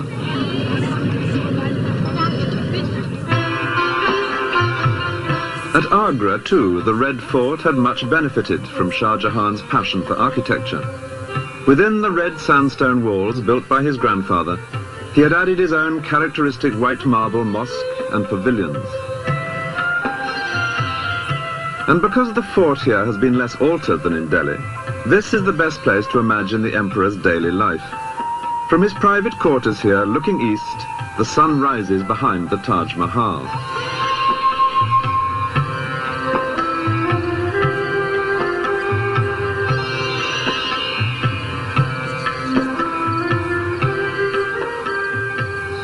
Every day, as the sun rose, Shah Jahan would appear from his marble apartments on the east wall of the fort to let the people below know that he was alive and well, and like the sun, busy on their behalf. It was his grandfather Akbar who had first timed this daily appearance to coincide with the rise of the sun. But both he and Jahangir then went back to bed for a couple more hours of sleep. Shah Jahan was made of sterner stuff. Reached by a steep and narrow staircase, behind his apartments, there is a mosque, probably the smallest in the world.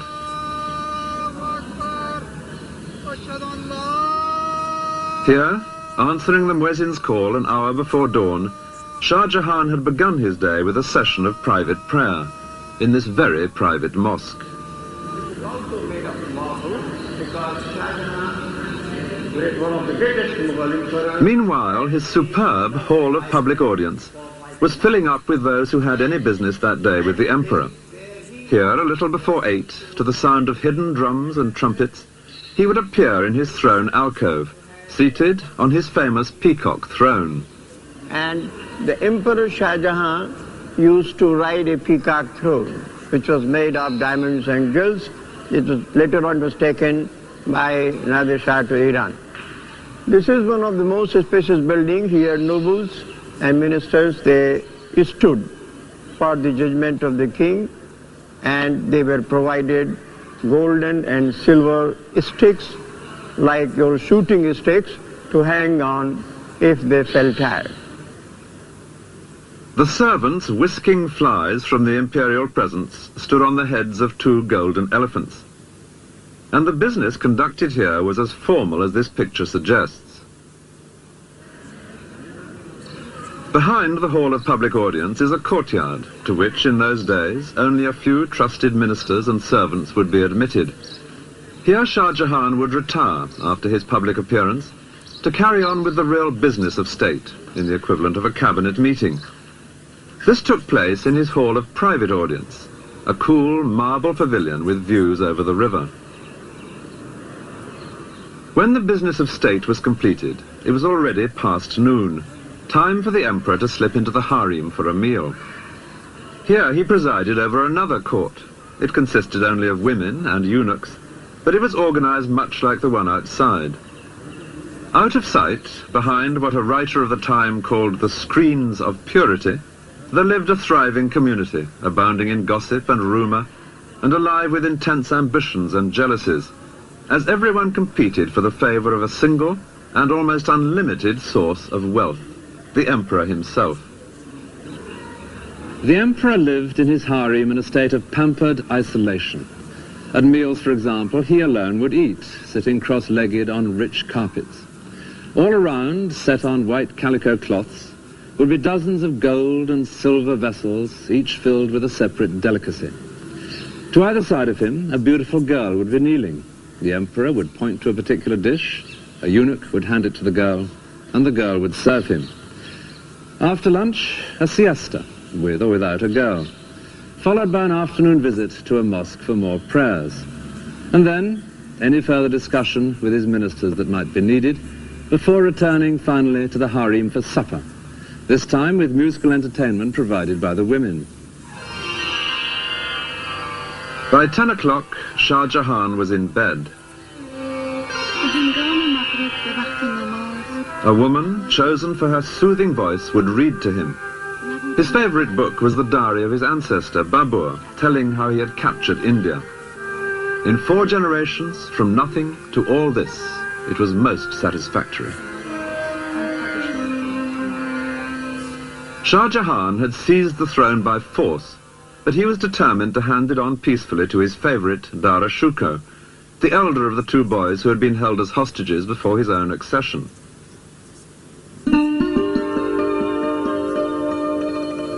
These beautiful paintings are from an album which Dara Shikoh gave to his bride when he was 25, and they are typical of the man. He loved the arts and literature. Indeed, he had become by now one of the most civilized members of his dynasty.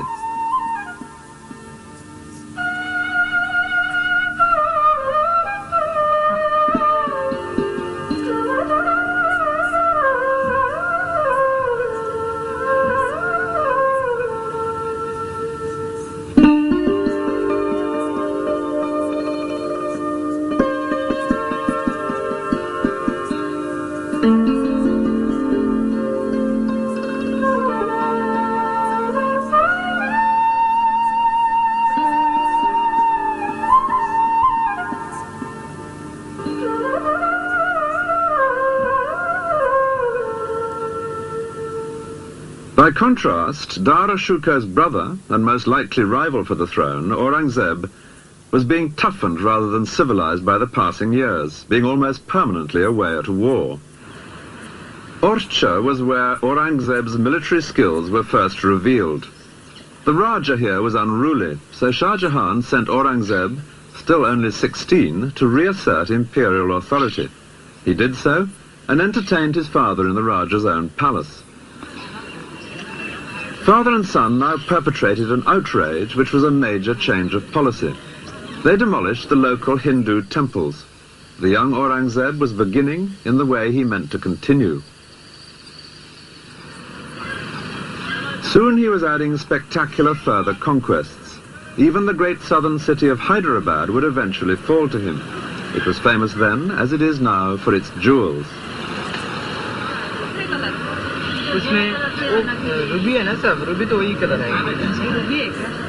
Much wealth was sent from here to the Mughal court, and Aurangzeb should have been able to expect gratitude from his father. Instead, his capture of this city only revealed the obstacles that were now being put in his way. Garnet is darker than this.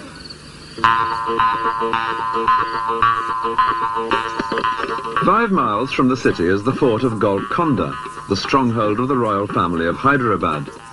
It was here, to escape from Aurangzeb, that they now retreated. For if he had been able to capture them, then their kingdom, and not just their jewels, would have fallen to the Mughal Empire.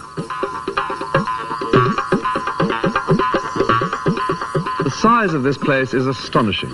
This courtyard is already halfway up inside the fort, but there's still all that rocky way to go before you reach the small palace at the top, where the royal family had taken refuge. Even from here it looks almost impossible to winkle them out. And yet it seems that Aurangzeb had a good chance of doing so. And it was that news, when it reached the ears of Dara Shikoh in the court at Delhi, which caused the trouble. He wasn't going to have his ambitious younger brother scoring a success on this scale. Admittedly, there were agents from here offering him bribes to intercede on Golconda's behalf, and he did take their money. But he could honestly claim that it didn't influence his decision. His interests and theirs already exactly coincided. So he persuaded his father, the emperor, to command Aurangzeb, who had in his sights a possible great victory for the Mughal Empire, to withdraw his forces. It was exactly the sort of frustration to fuel Aurangzeb's leaping ambition.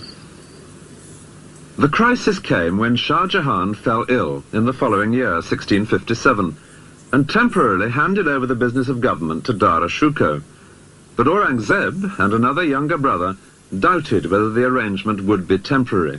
They decided to move. Dara Shikoh was at the center of the empire in Delhi. The younger brother, Murad Baksh, was campaigning in the southwest. He now proclaimed himself emperor and set off north with his army. Aurangzeb, further south, was more canny. No mention of being emperor. He merely said he would help his brother to free his father from the treacherous Dara Shikoh.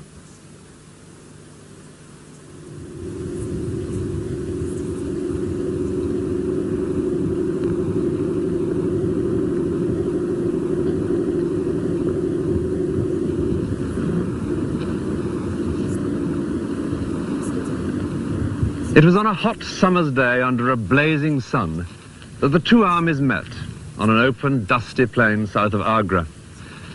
On one side, the somewhat scruffy joint forces of the two younger brothers, unglamorous to look at, but their men hardened in distant campaigns. On the other, the imperial army, headed by Dara Shikoh. An eyewitness has left an account of his magnificent force as it moved out from Agra. Ranks of elephants in immaculate shining armor, squadrons of cavalry with gleaming lances. But the same account goes on to say that most of those soldiers were not very fierce, being barbers, blacksmiths, butchers, carpenters, tailors and such like. A peacetime army under a peacetime general. The midday sun was so hot that men's skin was blistered by their armor. In spite of the barbers and the tailors, it was quite a close-fought battle, but in the end it was Dara Shikoh who turned and fled back to Agra. He stopped just long enough to collect his family and a few favorite slave girls and set off with them on fresh elephants to Delhi. And with that ignominious flight by the intended heir to the throne, the tide turned towards his younger brother, Aurangzeb. It was 2 days later that Aurangzeb and his victorious army arrived outside the Red Fort in Agra, where his father, Shah Jahan, waited, his plans for the inheritance in ruins. Any negotiations here in the fort would be without Prince Murad, who had been badly wounded in the battle. Shah Jahan opened the matter by sending a sword of honor to Aurangzeb with an invitation to visit him. Aurangzeb replied that he would only do so if his father handed over the fort to Aurangzeb's men. Shah Jahan declined, whereupon Aurangzeb laid siege to his father. Cannon fire didn't achieve much against these great walls. Sealing off the water supply proved more effective. After 3 days, Shah Jahan surrendered. Aurangzeb never came in to see his father, and Shah Jahan would never again leave this fort. This beautiful tower became his prison, and his life here was made steadily more bleak. Even his jewels were removed by the servants of his grasping son. All that he managed to keep with considerable difficulty was his pearl praying beads. There was plenty of time now for prayer, and he became, in the way perhaps of old men in adversity, increasingly devout. For the fifth of the great Mughals, the imperial days were over. There were some consolations. He did have a devoted daughter to look after him. There was comfort in the Quran. And he was allowed to stay here in his private apartments, with their beautiful view made infinitely more so by the great monument which he himself had created to his wife, and to happier days, when she was alive and their sons were busy only with nursery battles, instead of the fight to the death on which they would now embark.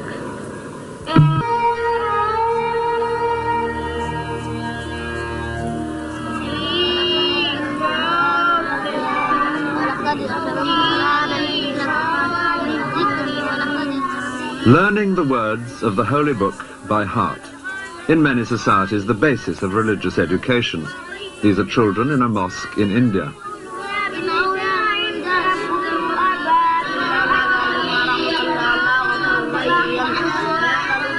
This kind of learning is seen as instilling two virtues, knowledge of the Quran and a sense of discipline.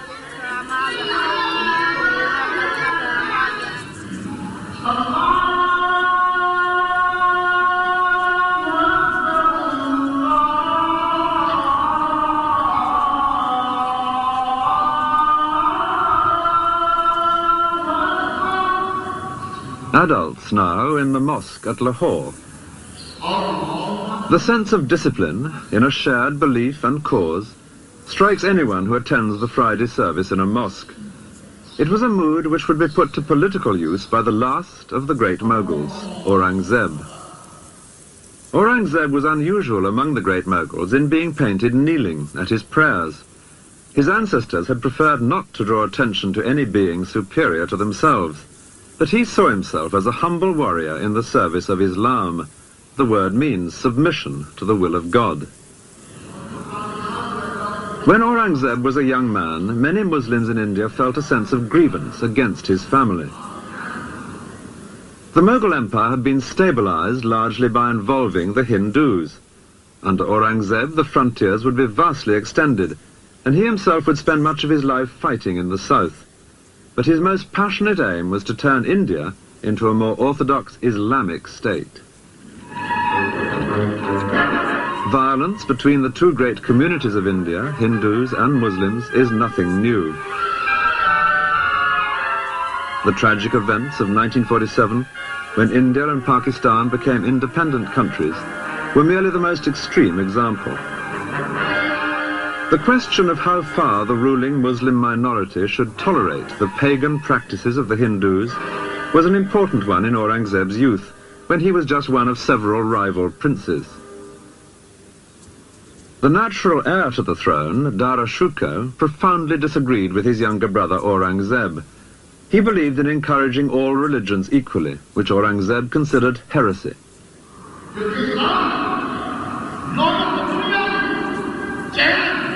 The Quran gives clear guidance.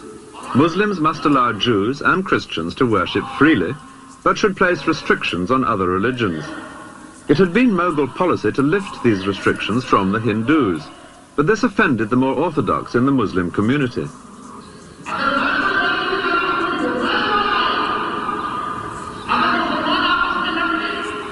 It was this indignation, felt by many of the Muslims, which Aurangzeb would use in his struggle for the throne.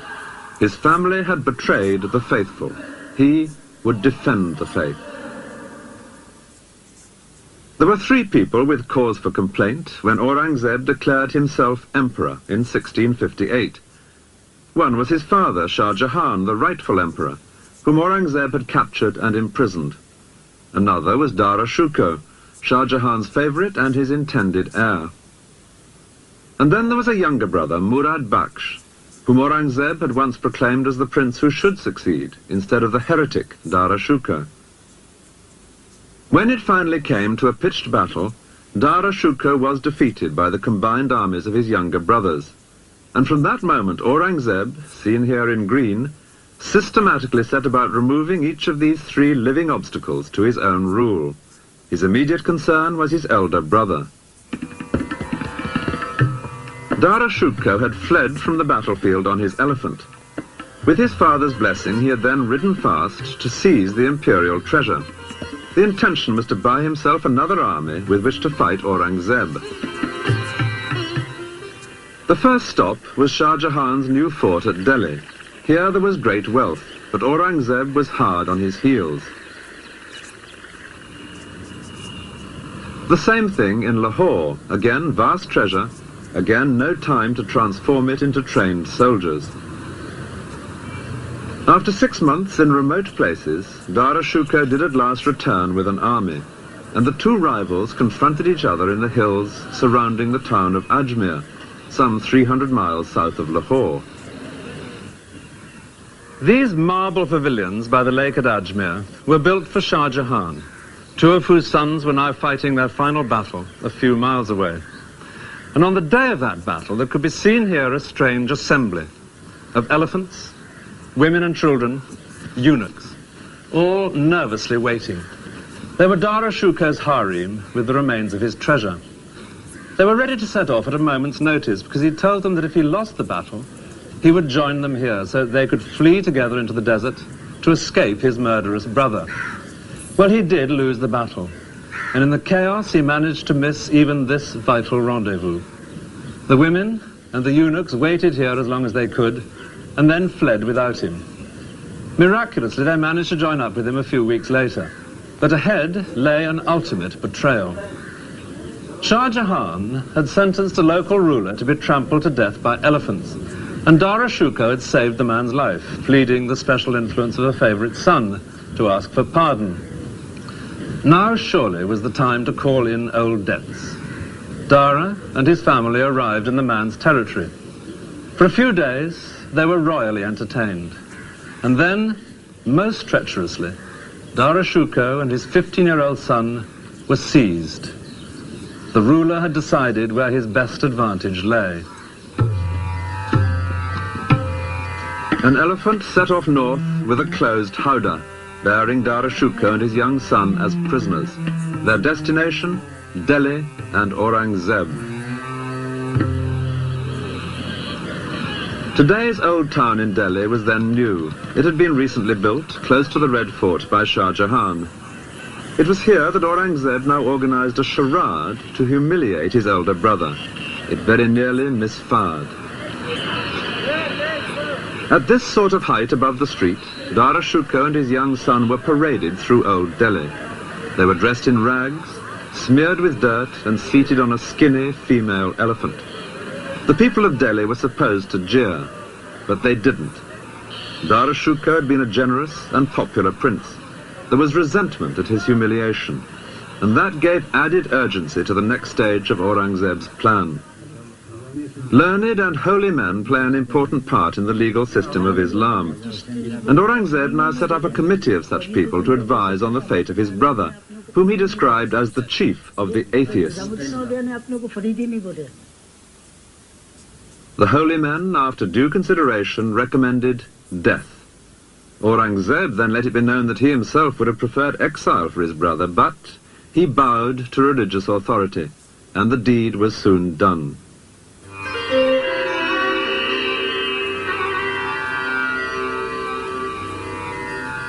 Next in line was the younger brother, Murad Bakhsh, who had once been Aurangzeb's ally, but now found himself his prisoner. Aurangzeb kept him in the impregnable fortress of Gwalior. He had captured him by a ruse which violated not only brotherly ties, but even the laws of hospitality. Aurangzeb had invited Murad to dine in his tent at a time when they were still allies. Aurangzeb himself was much too pious a Muslim to touch alcohol, but there was plenty of wine for Murad. And afterwards, Aurangzeb suggested a soothing massage from a beautiful slave girl. Murad fell asleep, knowing that his own guard was standing watch over him to warn of any danger. But the guard was cleverly distracted for a moment and was silently strangled. Murad awoke to find himself a prisoner. That same night, 4 elephants set off from Aurangzeb's camp in 4 different directions. Each carried a closed howdah, making it hard for any rescue party to decide which to pursue. The one with Murad Baksh inside delivered him to a succession of prisons, and eventually to the dark security of Gwalior.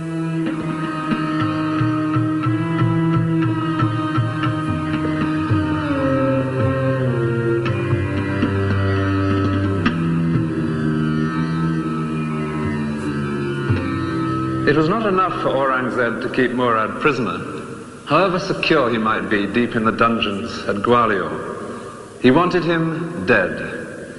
And he achieved that by a piece of hypocrisy that was typical of the man. Murad had once had a man murdered, and that gave Aurangzeb his chance. Under Muslim law, only the relatives of the murdered man can demand justice. Aurangzeb now sought out those relatives. The eldest son refused to take action, but the second son was persuaded to bring a case, and the judge found Murad guilty. The second son could still have accepted money for his father's life, but with due prompting, he refused any payment, which left only death as the penalty. Aurangzeb, apparently with the deepest regret, said that the law was the law, and the guilty man must die even if he did happen to be the emperor's brother. But to emphasize his own personal distaste for vindictiveness, he rewarded not the second son, but the eldest one, for refusing to indulge in vendetta.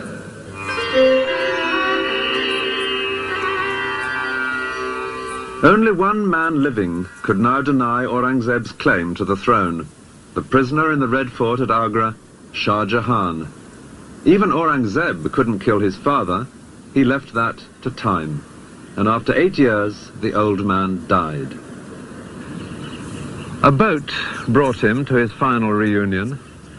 For 8 years, he had gazed from his marble cell at his most astonishing creation, and never once been allowed to visit his wife's tomb. Now his body was brought the mile or so down the river from the fort to the Taj, to lie once again beside Mumtaz Mahal, beneath the very center of that superb dome.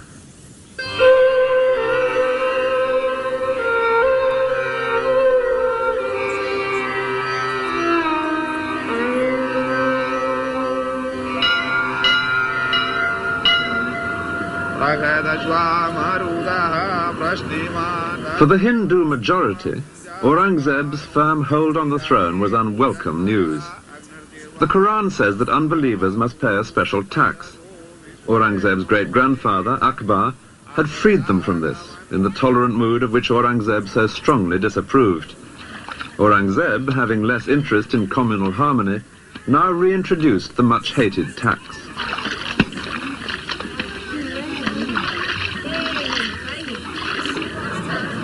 It was in the ancient and powerful Hindu city of Jodhpur that opposition to Aurangzeb first came to a head. Above the marketplace, there towers one of the most spectacular forts of Rajasthan. The family holding this fort had been closely allied with the Mughals ever since the time of Akbar. Now they became restless, and Aurangzeb sent his favorite son, also called Akbar, with a large army to bring this place under control. But the Jodhpur royal family made most tempting proposals to the young prince. His bigoted father, they said, was tearing the empire apart. What India needed was a broad-minded Mughal emperor, like the great Akbar, whose name the prince shared. If their Rajput army, they suggested, were combined with his Mughal army, they could together overthrow his father and place a new Akbar on the throne. The Rajputs were famous fighters. The plot seemed a good one. The prince agreed to join them. For Aurangzeb, it was a most dangerous moment. He happened to be not far away, but he was directing a much smaller force from his red imperial tent. Only the emperor used a red tent, and in effect it's a version in canvas and embroidery of the white marble columns and arches among which he would hold private audience when at home in a palace. This is in the museum in Jodhpur Fort, and is the only one of its kind to have survived. But as Aurangzeb sat in his tent, he was aware that this time he would only be saved by his own genius for deception. He set to work. He knew that his son would not march into battle except on a day approved by his astrologers. Well, naturally, Aurangzeb had spies in his son's camp, and they now bribed the astrologers to look into their charts and to find there that, to be absolutely certain of good luck, a little delay was advisable. That delay gave Aurangzeb time to bring up more troops. Even so, he couldn't match the combined force of his son's army and the Rajputs, but he had another age-old trick up his sleeve. As the opposing armies moved closer, with battle almost certain on the next day, Aurangzeb wrote a letter to his son, congratulating him on the brilliant way in which he had brought such a large Rajput army into the trap which they had together prepared for them. The letter was smuggled into his son's camp, and it was arranged for it to fall into Rajput hands. Overnight, the Rajput army vanished, and when that was discovered, young Akbar fled as well. His father was not the man to be so easily toppled.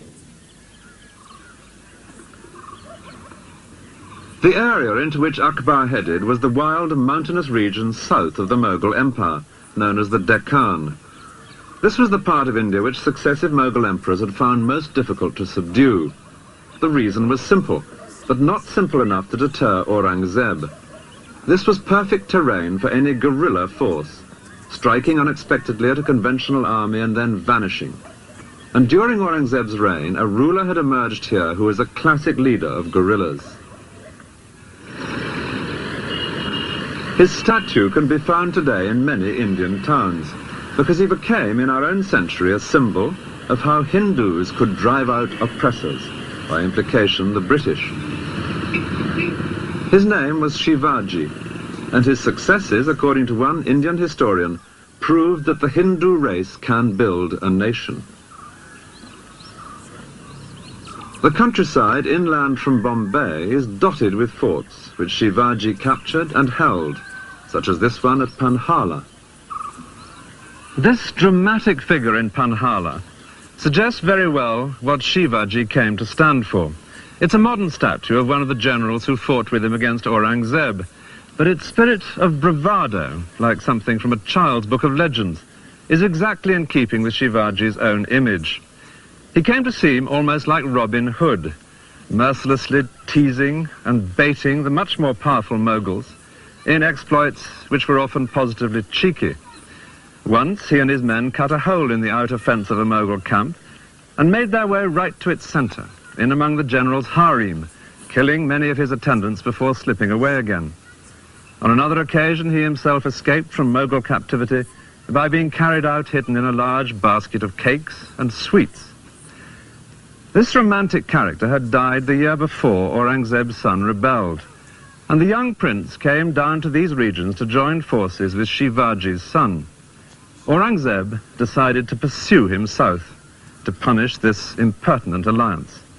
It was to be a turning point, not only in the reign, but even in the history of the entire Mughal Empire itself. Aurangzeb was already 62. He would grow old campaigning in the south, trying to subdue this turbulent region long after his son Akbar had thought better of it and slipped away to Persia. The heartland of the Mughal Empire had long been this area. Aurangzeb would add vast territories to the south, and in the last 27 years of his life he never once set foot outside this area, representing a drastic change of policy. With this move south, the center of gravity of the Mughal Empire shifted. The places connected with Aurangzeb are all down here. Aurangabad, the city named after himself, which he virtually made his capital. The numerous Hindu forts which he constantly tried to wrest from the followers of Shivaji, such as Panhala, and the capital cities of the two great southern Muslim kingdoms which he was determined to conquer, Hyderabad and Bijapur. Both had held out against his ancestors. Both, to his great pride, would fall to him. Bijapur after a long siege in 1686. And at Hyderabad, the next year, he captured the greatest fort of all. But his men finally got inside these defences not by force of arms, but by bribery. Money would increasingly become the only way his sieges were brought to a successful end. Through this countryside, Aurangzeb would move back and forth with 500,000 people, his army and camp followers. But however far they marched, and however many forts they took possession of, the situation somehow never seemed to get any better. This hilltop fort of Panhala is typical of the frustrations of Aurangzeb's last years. Soldiering on well into his 80s, he was like an old bear plagued by bees. He would take a fort and fill it with his soldiers, and then as soon as he'd moved on, the enemy would take it back again. He'd first captured this one in 1691, and now, 10 years later, here he was, back again trying to capture it once more. And it's at that moment that we have an unexpectedly vivid picture of the stubborn old man. Most improbably, at this place, miles from anywhere, a British ambassador arrived from the court of William III, hoping to open up trade. He found chaos, a vast, insanitary camp, deep in mud, with despair and corruption and drunkenness among the troops. The shining exception was Aurangzeb himself, now aged 82. The ambassador describes him passing through the camp to visit the siege works. He was all white, robe, turban, beard. He was carried through the crowd on an open litter, but he never once looked up from the book he was reading, undoubtedly the Quran.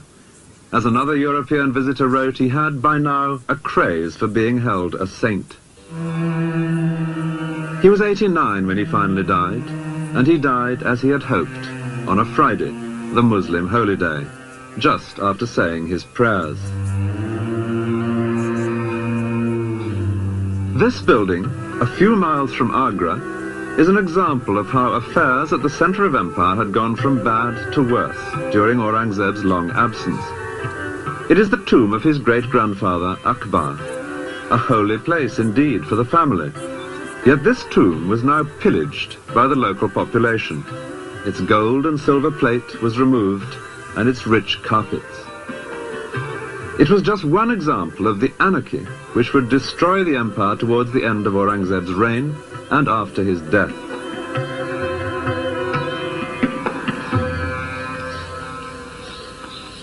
Aurangzeb's own grave could hardly provide a greater contrast. It's in the south, 15 miles from Aurangabad at Kuldabad. No great gateways and gardens and terraces here, just small whitewashed courtyards leading to a flight of 3 steps.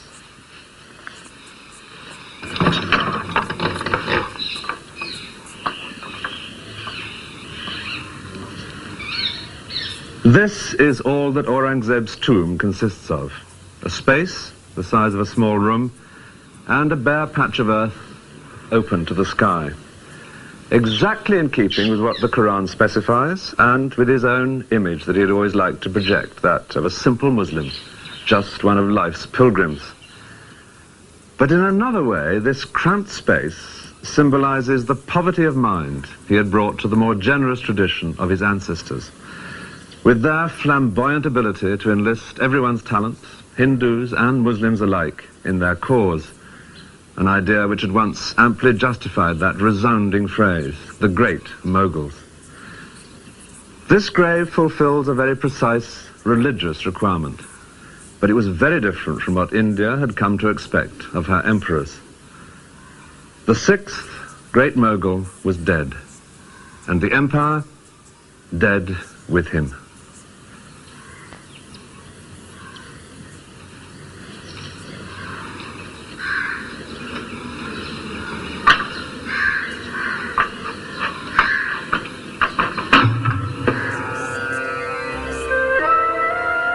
Many of the later Indian princes were descended from men who grabbed parts of the Mughal Empire after Aurangzeb's death. It was in the resulting chaos that the British stepped in, just as the Mughals had 3 centuries earlier. Aurangzeb's descendants were still officially emperors, though increasingly powerless, until at last the imperial title was transferred to Queen Victoria. The British Raj certainly had its own moments of splendour, in a tradition of pomp and ceremony which continued right up to the end of empire in 1947.